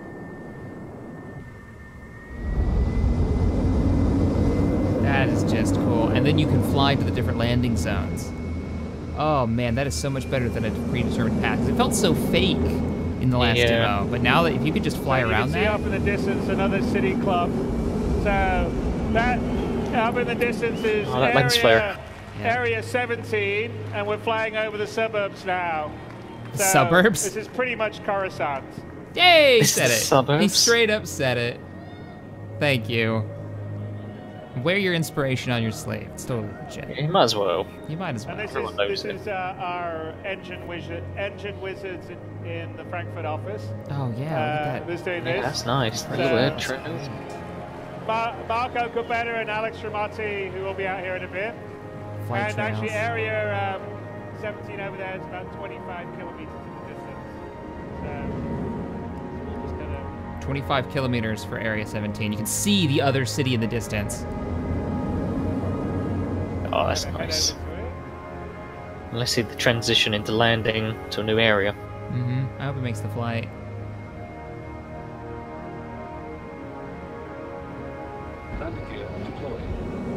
Oh, there's a new landing zone. What was he shouting? Didn't quite catch it. 2947? Oh, CitizenCon. Oh. 2947, yeah. Awesome. Every time they've done that, you can't understand what they say. No. Landing gear. That's pretty freaking cool, though. begs the question, can I, like, land and meet people in a back alley somewhere? Make it a shady deal? Yeah, so Lucis just said we assume you can't just, like, lower your landing gear and just go down. Yeah. Because it'd just be more likely empty. Because this would just be randomly generated up until you get into the major city hubs, I would assume. Yep. I'm cool with, because you've got to make some concessions, obviously. Just to have those, those landing areas is fine. It just makes it feel so much cooler. That is awesome. Yeah, you can see the filler. Yeah. Below us, below the ship, is that... I can't tell if they're cargo containers or are they buildings.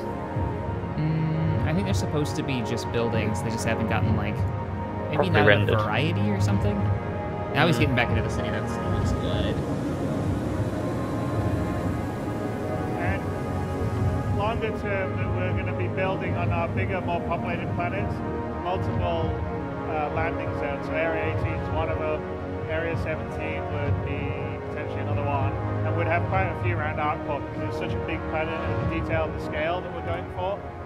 We sort of feel like it has to be more than just one landing zone or two landing zones and then nothing else on the rest of the planet. So it has to feel believable at the scale of our universe.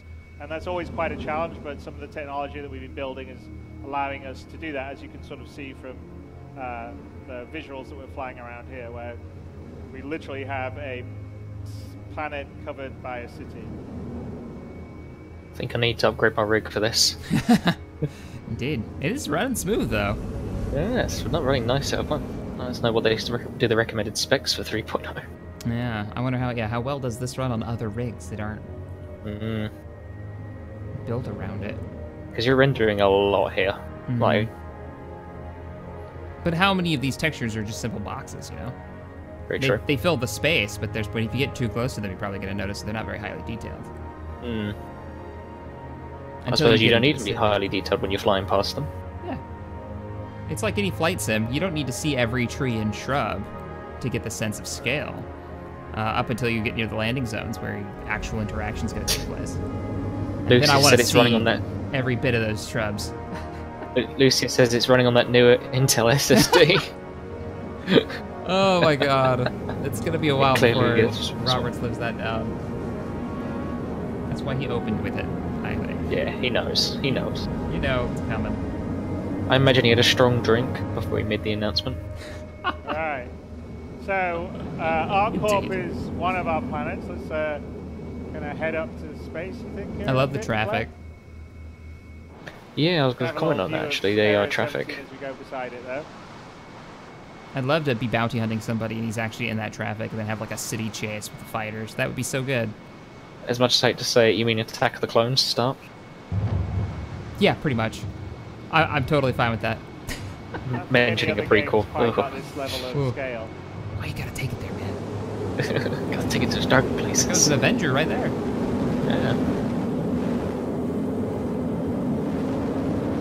And if they can make different varieties of these cities, different color palettes, to make them really feel different. I bet this looks amazing at night. Oh, yeah. That's a good thought. I'd love to see it at night. Oh, he's going up. And right, and that little the red cluster you see up there is actually the pyro system. So when we leave Stanton, that will be one of our destinations. Pyro system. And you sort of see. Nicely named. Yeah. Imagine seeing this out the windows of one of the capital ships with the Armco crew on board. Like, that would be amazing. Oh, that'd be brilliant. Oh, that is cool.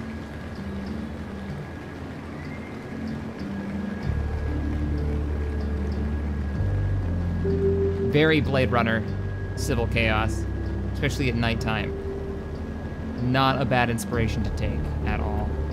Well, don't worry, we're working hard on it for you guys.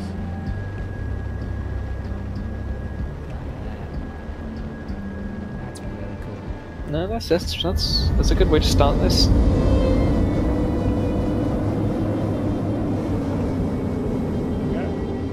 Yeah, what about weather? Someone just said about rain in the stream chat.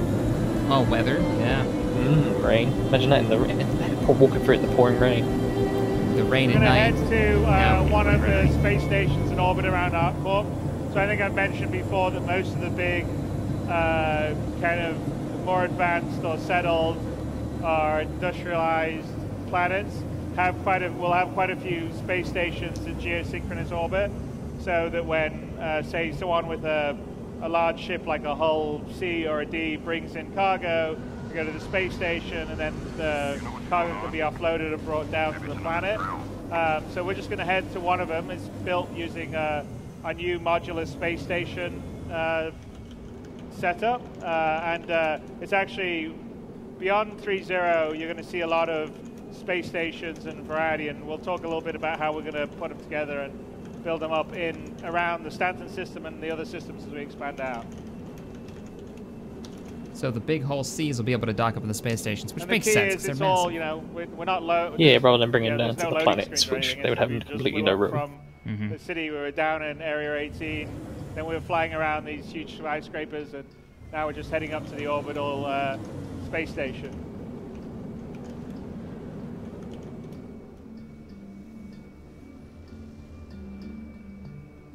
Not sure what's going on with like the bits of stuff floating. I was are they guide boys? I don't know why they're different sizes. Oh, maybe those are docking ports for larger vessels. Maybe they are. Maybe they are buoys. Whoa, he's coming in fast. Yeah, he's coming in fast. Whoa. Oh man. Glenn's just showing off.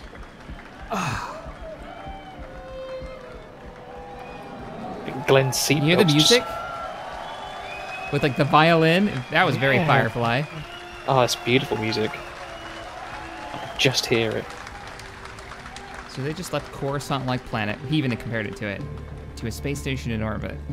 On board He made references to Blade Runner as well. Yeah. He's gonna kill a bigger ship, aren't they? Oh yeah. The new interaction, inner thoughts system is really cool. And again, this would be, like I said, one of the places where cargo would come in, it would be unloaded, and then there would be NPCs or a player could potentially. Oh, it's advertisement. Those larger. This is, you know, the beauty of the sort of Star Citizen 64-bit. Oh, look at those Coruscant. Like fully, you know, it's all there. We're up here on a space station, looking down at the planet. All right, that's cool.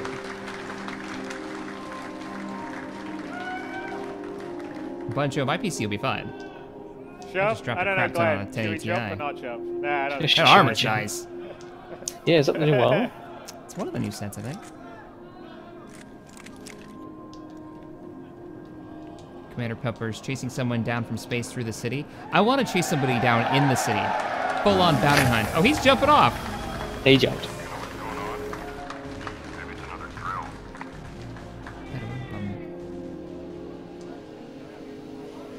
Now, I want them to travel someplace that's like the complete opposite, like a barren wasteland, frontier town kind of thing, you know? Like, just to see the huge difference in variety. But yeah.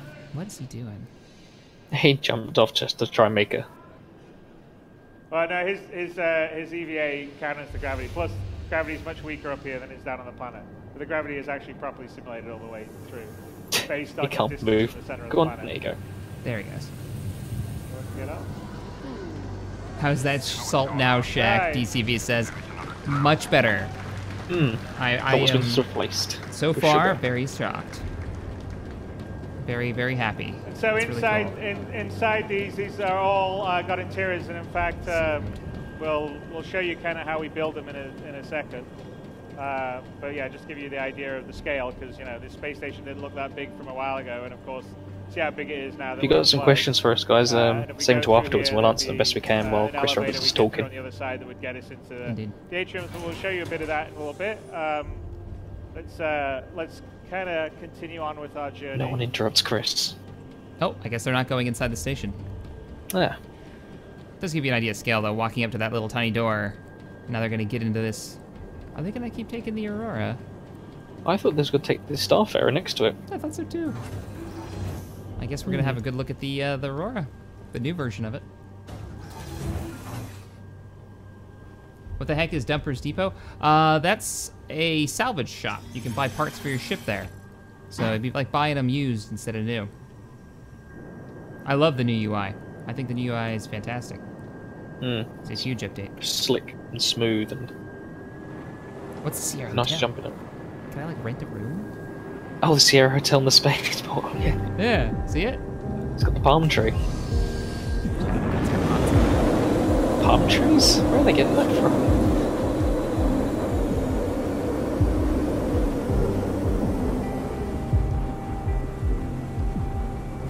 Try on.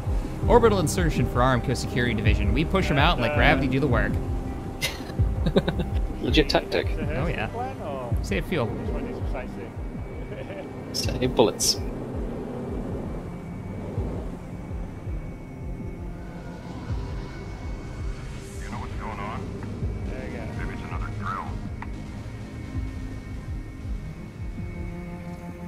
Just waiting for Disney to come along going, hang on. Wait a minute. We recognise that. Hey. No, it doesn't look very big. That's because we're sort of... City-based planets is not something new to sci-fi. But Lawville is 23,205,500, whatever that is, 968, 66 now, 68 kilometers away, which is quite a long distance. So should we start our quantum? Quantum jump time.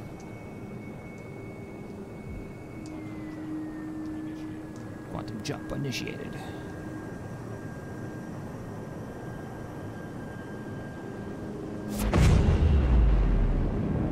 Show offs. Oh, That's I like the blue effect now. That's cool. Planet's gone. Chorus on the background.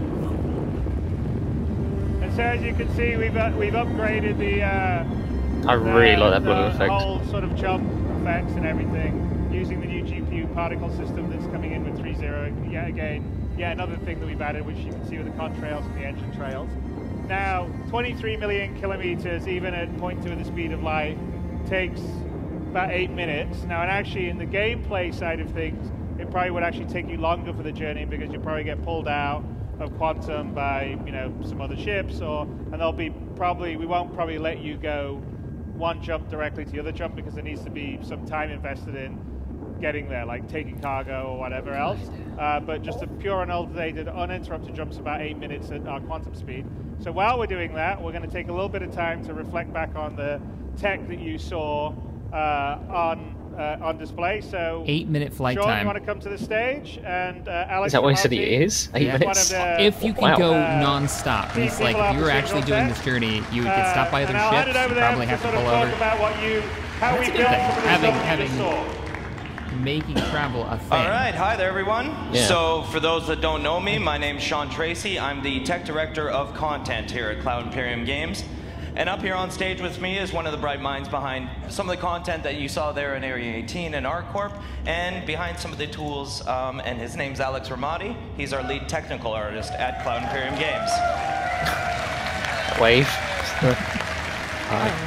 So, figured while we're on our way to Hurston that we'd kind of show you a little bit about the tools and basically how we're going to go about filling, hundreds of systems with just as many planets with, meaningful content and things to do for you guys. And the way we're going to do that is through super powerful tools, really talented art teams, really powerful and hyper intelligent engineers. So we're going to have to go picture in picture here for a minute. All right. So go ahead, run the tools. All right, so the first one I want to talk a little bit about is our procedural city generator. So here, it's a top-down sort of tool that we've built for the artists and the designers. And what they basically do, they draw the perimeters of all their districts. Now, I realize it looks a little bit about like Minesweeper or even like a SimCity kind of look, but actually that's a really nice interface to this kind of thing. So you see what he's actually done here is all the T's are little transportation districts, and all the little yellow H's are actually an elevated area. So these are different districts with different properties within them. And it's important that all those districts connect to each other because, of course, we've got NPCs living there. That's going to be an important point. Then we hit fill the city layout, and this is when all the models and everything starts to get propagated. But I should mention, it's not just models, it's particle effects, it's NPCs, it's shops, it's signs, it's all kinds of different content that really make the game for you. If the other important part of it is being able to set, the actual districts. So it's things like commercial, residential, industrial, and you might have heard of these before. and he sets different heights. These ones are suburban areas, or suburb areas. And this is where, you know, the NPCs will live. It'll be different habitation sort of areas. And then we hit Save City Layout, and we've got our city. It was like 10 seconds. All right, that means that the city is going to be super modular in a way that'll be very repeaty. I wonder... Like, it looks amazing. It's a really exciting tool set, and again, this comes from lots of artwork and really, really, really intelligent engineers. So you can see that in the distance is our elevated area. We've got a sort of industrial area that's been built up. You've got the signs, you've got the shops, and you could even see before when it was a little higher up that there's transportation between all of these districts, so you can still move around between, and that could be monorails, that could be roads, that could be whatever you know, the artists actually come up with. Or design, rather. They come up with it. So as he flies around, you can see that this was more the commercial kind of area. This is where you'd find some of your shops, things like Dumpers Depot.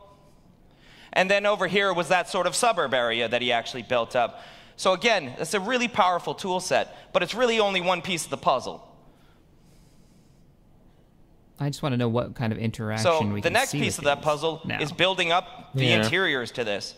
So keeping that same concept in mind, we load up a different tool set. And this one is called, we call it our layout editor. So this is our interior layout editor, and it can be used for all kinds of things. Block 6. So here is our data forge editor. You might have seen this on ATV before. And this is where we set up all our, you know, real meaningful data. So these are different libraries that are used. But for the artists and designers, what they actually use is a flow graph system. And each of those boxes or nodes are actually rooms. And each of the connections are hallways or doors or elevators and things like this. And you can see that all the rooms are connected in a certain way and in a meaningful gameplay way. So those are elevator shafts. We might have a mission giver room. We might have a treasure room. We might have a pickup room. We might have a secret room. There's all sorts of different properties that go within them. Okay. Once we've got that flow graph, we go to our editor. Yeah, just answer our question. How did you know? Yeah. Then we give it a deterministic seed, and click OK, and the tools go ahead and build that environment for us. It just filled in the interior. So now the quest giver, the quest makers, the story writers can write to a space. So an artist or a designer could absolutely build this. There's no reason why they couldn't. But there's a lot to do here. So you've got to connect walls, you've got to put lights in, you've got to place NPCs. Eventually, down the line. Even some kind of technical things. We've got to place atmosphere areas. We have our room system. We have a power system. And one of the problems with that is that, it's a little prone to error. So like, oh, if I forgot my link, I didn't name it right, or whatever. Or I used an art kit that the art team wasn't quite ready for, things like this. So it kind of mitigates that problem. But you can see there's very meaningful content. And we've got, you know, a level of like Port Olisar already generated within a couple minutes. And again, design or an artist could absolutely do this. But again, we've got to fill a massive amount of content here. So he explores around a little bit. I still think the big question is, what are they going to do with these tools for the community? Like I say, will they eventually release them in a couple of years' time? Check that out. And the other thing about it is a lot of these sort of systems will only generate like a certain one floor. But again, if we put like a stairs node within it, we're going to get different levels. So here we load a different flow graph. This one is a different procedural seed, and it builds up right again. So again, we can regenerate and regenerate and regenerate so many different sets of these interiors. It sounds like this would be perfect for organizations to be able to own territory inside the major and one of the more exciting ones, you want to run the next video? Because if it can generate them on the fly, is you integrating buy one, it into our planet ecosystem, and then you have control over that. The ecosystems, and what happens in this video is we're changing some of the properties just off screen of the ecosystem scattering. So it actually scatters all of these assets. So again, the cities plus the interiors within them, and it integrates them seamlessly into the ArcCorp cities. So you can see there's Area 17 in the background. Kind of looks like LA with the smog. Wow. But we changed some of these different properties, and you can see the scattering happens over and over. So we're about to hit Hurston here. I'm going to go ahead, give it back over to Chris. But I really hope you guys enjoyed the tools, and really thank the team for working on that stuff.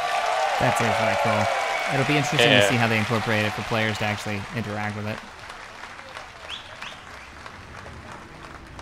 You could also kind of go in towards like buying, like you said, buying an apartment and you could say, right, how big an apartment do you want? Maybe you can design your own apartment. Yeah, that'd be really neat. Because if it can auto-generate the area, and give you a landing zone and an entranceway, and boom, now you've got this almost Sims-like apartment. Oh, Chris's voice is gone. His mic's off, yeah. I like the new dust particle effect to give you a sense of motion. Went to a space station, looked Yeah, down it's at not Hardcore, too much, is it? then It's quantum just travel, flew through right. Space. We haven't done any Sometimes loading. you find it's all that you in the get same too star much of the system. whole dust And particles now in the game, but we're that's nice. in orbit, like high orbit actually, well, quite a ways out from Hurston, which is another planet inside the Stanton system. ArcCorp is owned by ArcCorp. In the Stanton system, the UE leased each one of the major Earth-type planets to different corporations. In this case, it's Hurston Dynamics, which primarily is a weapons manufacturer. And Hurston itself is the kind of, it's the sort of planet that is what happens when there is no regulation and there's no environmental protection. So it's probably going to be like China in 100 years or America after the EPA has been dismantled. So let's just head down, and this will be an example of a different style of planet and ecosystem biome. And we're still early days on this because obviously we're still getting 3.0 out views to the environment, and the sort of procedural planet team have been working on ArcCorp and Hurston because they finished all their 3.0 stuff, and we're preparing for the next major release. All this stuff, but there's still a ways to go. So remember, all this is work in progress, and it'll be a lot better and cooler when you actually get your hands on it in the future. It's like the map system needs so a little bit more work. We're just going to do a short distance, quantum travel. So we actually do allow we have two kinds of quantum travel in 3.0 and beyond. One is a long distance one, like what light you have as well. And Hurston between major celestial bodies, and then we have short distance quantum travel that allows you to navigate around or circumnavigate large celestial bodies. So like here, we're just going to come much closer up to the kind of sort of low orbit gateway into Hurston. So I'll let Glenn take us down with his consummate flying skills. So you could technically go straight to the planet, but he's going to be using the gateway. No pressure, dude. There's only 20,000 people watching you fly this ship. No pressure. And that's like on the main stream. If you guys want to watch this with none of our commentary, make sure you check out the official stream that's going over on Twitch right now. Light up the planet and drink your blue milk. I think this is less Tatooine and more like the Hutt planet. I can't think of the name of it. Nalhutta. Nalhutta? Oh, Nalhutta's a massive swamp. Yeah, but it's like swamp and then pollution, right? And he was saying that this is owned by a corporation with no EPA, basically. Yeah, so I get you. That's what we see. Let me see when we get down there. He's going to go see Jabba. You can go see Jabba, is what he's doing. Yeah. I'm going to go see Pizza the Hut.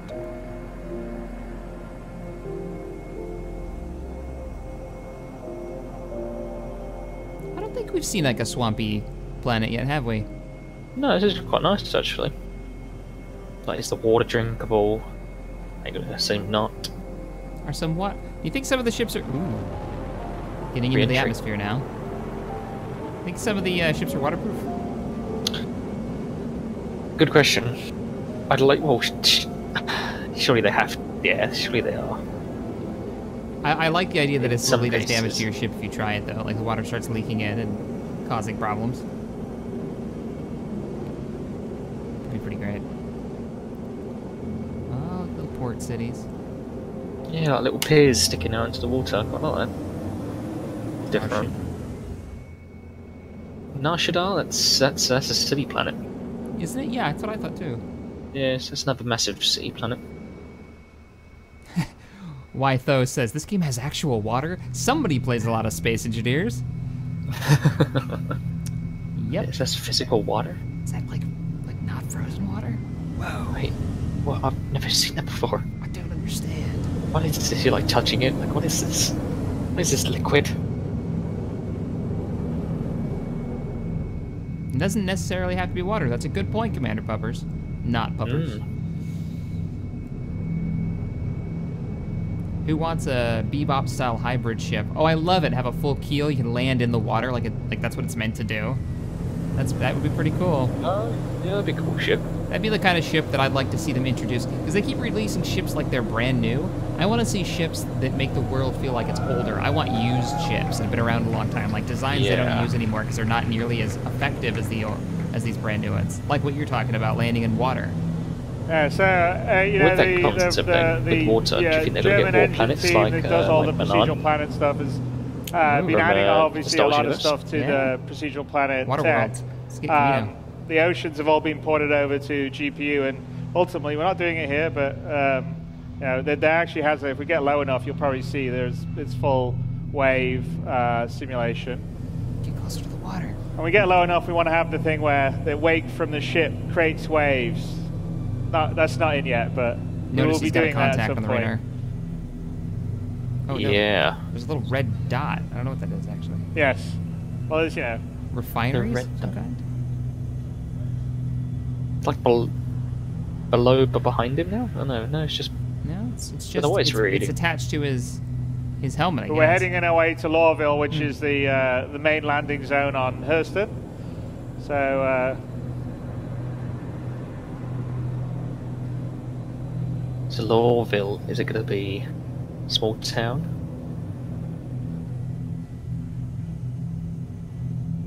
I like the idea of landing on some small outpost somewhere after being Coruscant-esque planet. That's really cool.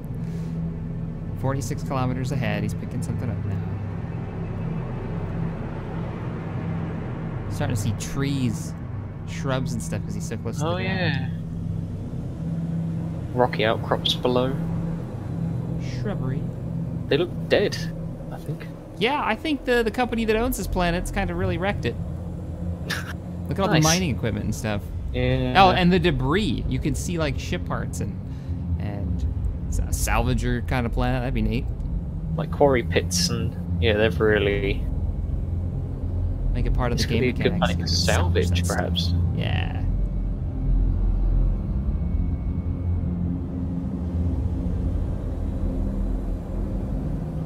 So, and as we sort of build this out in the future, there'll be a lot more sort of mining infrastructure. This is basically an area that Hurston sort of strip mined for all the minerals and creating its weapons and its sort of factories that we'll get to in a bit.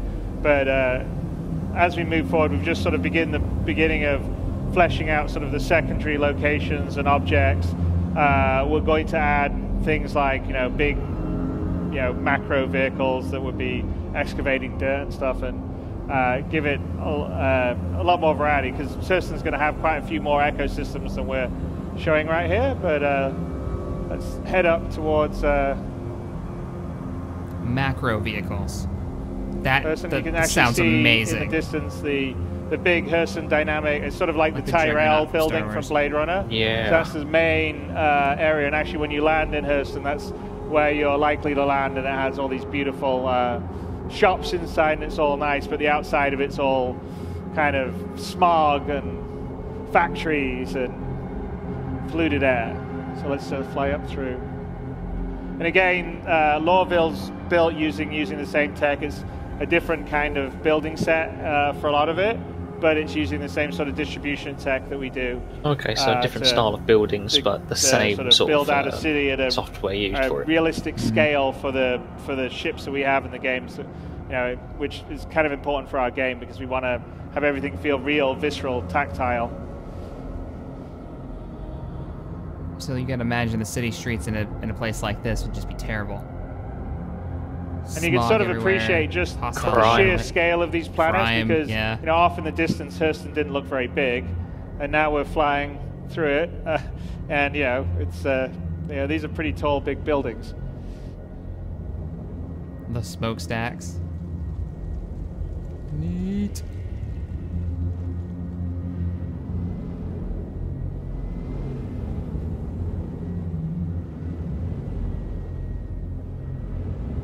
I really like the feel you get from it, like from where we just left the Coruscant planet to this, you get a completely different feel, even though it's another built-up city kind of area, but it seems like it's really dark. It's like you get a really bad feel from it. You just don't want to be here, unless you really have to. Show off. Yeah, definitely. I mean, the structures, the coloring, everything is different. The smog really adds to it. I like that the technology looks different. You can tell it's the same technology they're using, obviously. It's making this randomly generated planet, but... man, I want to walk around the city streets and get, like, into a gunfight.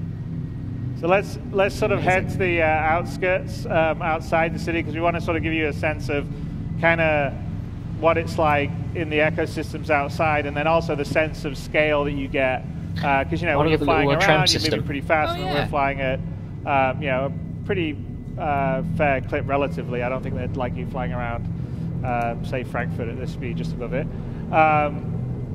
But to give you the sense of being able to, you know, fly over a planet and then get down on the ground, it's all seamless and also all the details. So we'll just go out here beyond the main city areas and find a landing spot. You imagine that they obviously have a bunch of industry here, right? So what are they mining? What's the big product that they push on a planet like this that you could be loading up your cargo bay with and moving? Planets like this where they're a bit more hostile, a little bit more expensive to move cargo from.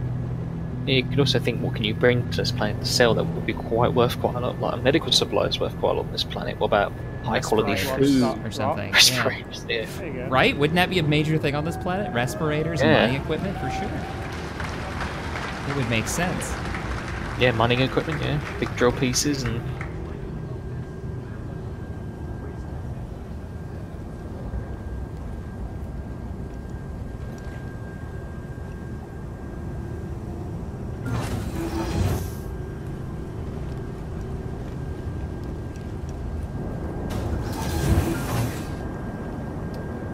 So here we are, we're down on the ground, and actually you can sort of see the large structures up in the distance, which maybe didn't look so big when we're flying over them, but really actually are quite massive. And this is kind of like the kind of tundra area outside Lorville. Look with the dust picking up and the dead trees, and a really nice feel to it. Yeah. And we're watching this through a compressed And again, this is sort of what our goal is to try to kind of deliver the kind of on foot, first person, crisis level of detail for the environment before or after it overheats that you're in, but you know, doing a lot of it procedurally and you know, on a planetary scale. So it's quite challenging, but I'm very confident that we're going to deliver all that goal, and you know, the team we have doing it, who they are ugly, you know, but a lot of them were here giving fits, the talk earlier. It's fitting, yeah. I'm not saying it's ugly gravelly, it's just fitting. And I'm pretty excited by the potential. I mean, we've got a lot to go in terms of building further ecosystems, also creating fauna for planets. So there's a sense of wildlife. Some could be hostile, some could be passive. But you know, we essentially want to make these planets living places that feel visceral, that have their own identity. You know, when you go to ArcCorp or you go to Hurston, they feel totally different. You know, they match with the sort of story and the history and the lore, and they feel tactile. They feel like a place that you could visit, a place that you could go and tell stories of, and take you know, pictures of. Look what it is here in Lark. Oh, it's my Nox. So someone's conveniently left us a Nox. One of those things. It sold me its space motorcycle. Use that to get a bit closer into the city. I'm happy with my tumbler. They've got a lot to do, though, because they've got to make an AI system that's going to interact with all this stuff. It's going to recognize where it's at and what it's doing. Yeah. Hopefully they'll have weather effects, like he said, environmental effects, having plants on there, animals, a mission system that'll take advantage of the area, the space. They're still just making the spaces. They've got quite a ways to go. It's really impressive, though. I mean, you can see the foundations that are there. The building blocks are there, now we just need to get it out there. So you sort of can see the city stuff that seemed quite small as we flew over it. We're down on the ground and it's pretty huge. Whoa. Oh, hit it, Brock. All right, let's see if...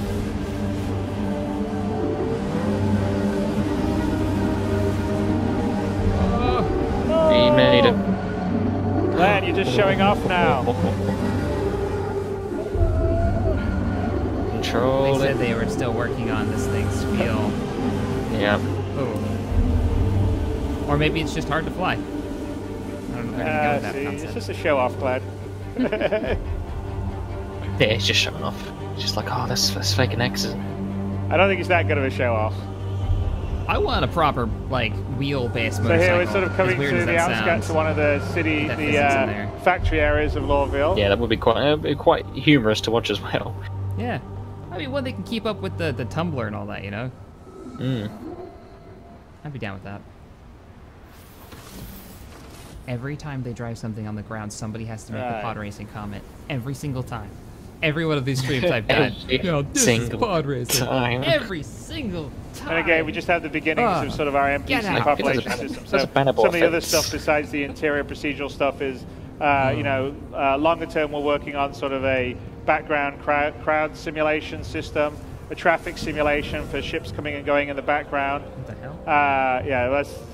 Lennox says there's some little physics bugs going on. Then we have foreground NPCs that would be like mission givers that have their own full schedules and stuff like that.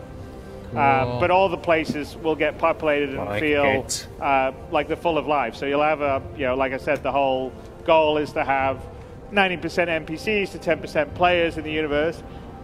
And when you come to a place like Lawville or a place like ArcCorp, it has to feel like, you know, it has millions of people in it because these cities are at that scale and that's sort of what we're used to. And so we're working very hard to build background systems to be able to do that, scale it, create them on demand. NPCs carrying stuff about, you know, guards on patrol. Feeling location on whatever planet you're visiting. So as you can see, there's the Hurston Dynamics, you know, main building off in the distance. So it's you know, again, that gives you a sense of like the scope and the scale of the city really is. Compared to what we're the cargo tram looks cool.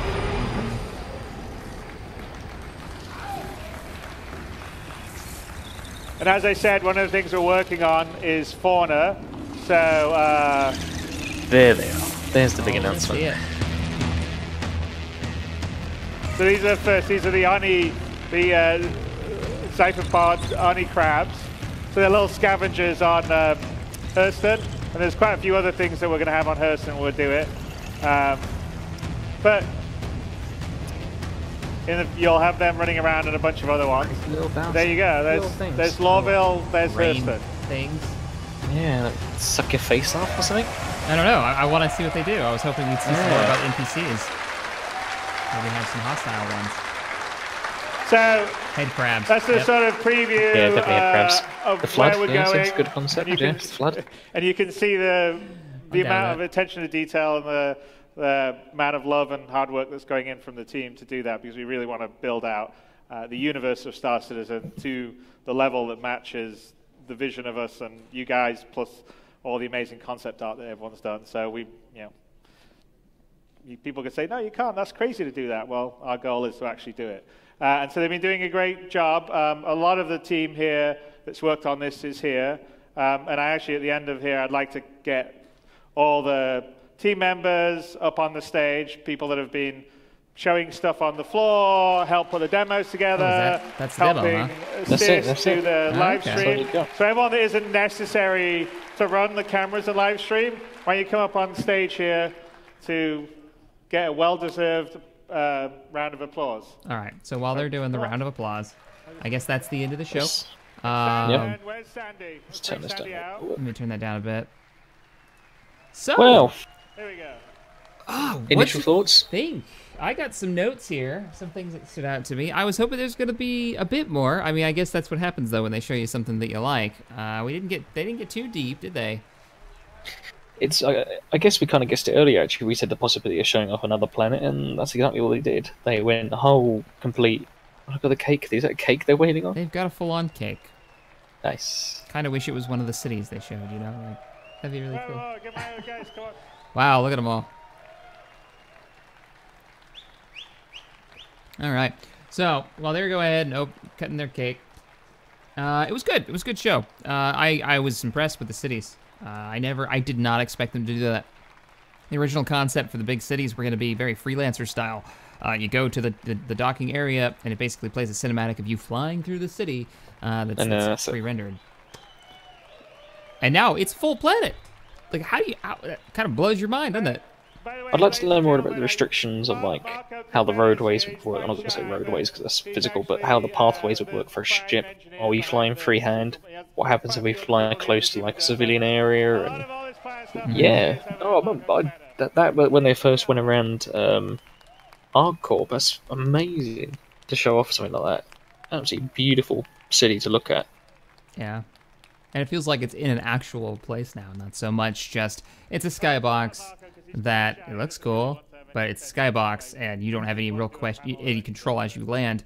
But like you were saying, how much control will we have? I hope they go with the idea of, you're kind of free to fly, but if you mess around too close to the populated areas or you fly through too fast, you'll actually get fined and yelled at by flight control.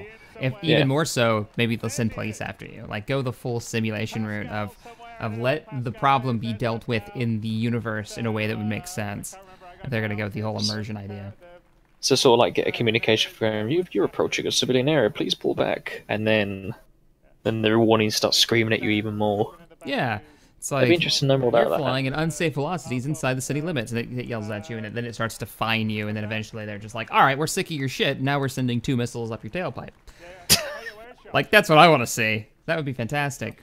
Imagine seeing that on the highway. You're just going along, and all of a sudden the ship just blows up next to you. Now that we've got territorial control of some kind, where we can build bases, that was the other thing that they talked about today, by the way, guys, the Prospector. If you didn't see that part, that was the beginning of the stream. The Pioneer, you mean? Not the Prospector. The Prospector. The Pioneer. Prospector's the mining ship. You got the Prospector on the mine, didn't you? Yeah, I do. Well, we just came from that showing that mining planet, that industrial planet. So now I'm thinking about mining and the economy and how all that's going to tie together. But the Prospector. So they're going the whole, like, go west and colonize the rim type deal, which is pretty cool. Building your own cities with maintenance bays and medical bays and all that jazz. When they showed the city generation, we kind of briefly mentioned it. The idea that maybe corporations or even players might be able to buy space in those cities. That'd be really cool to keep all your like collectibles and to have your own decked out apartment. If it can auto-generate those interior spaces, why not? Why not try to add that in? That'd be really cool.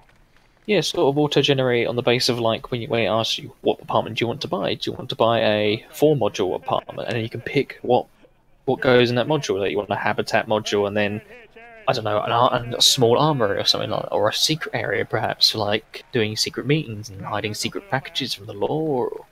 yeah, like a smuggling room basically. Oh, undetectable.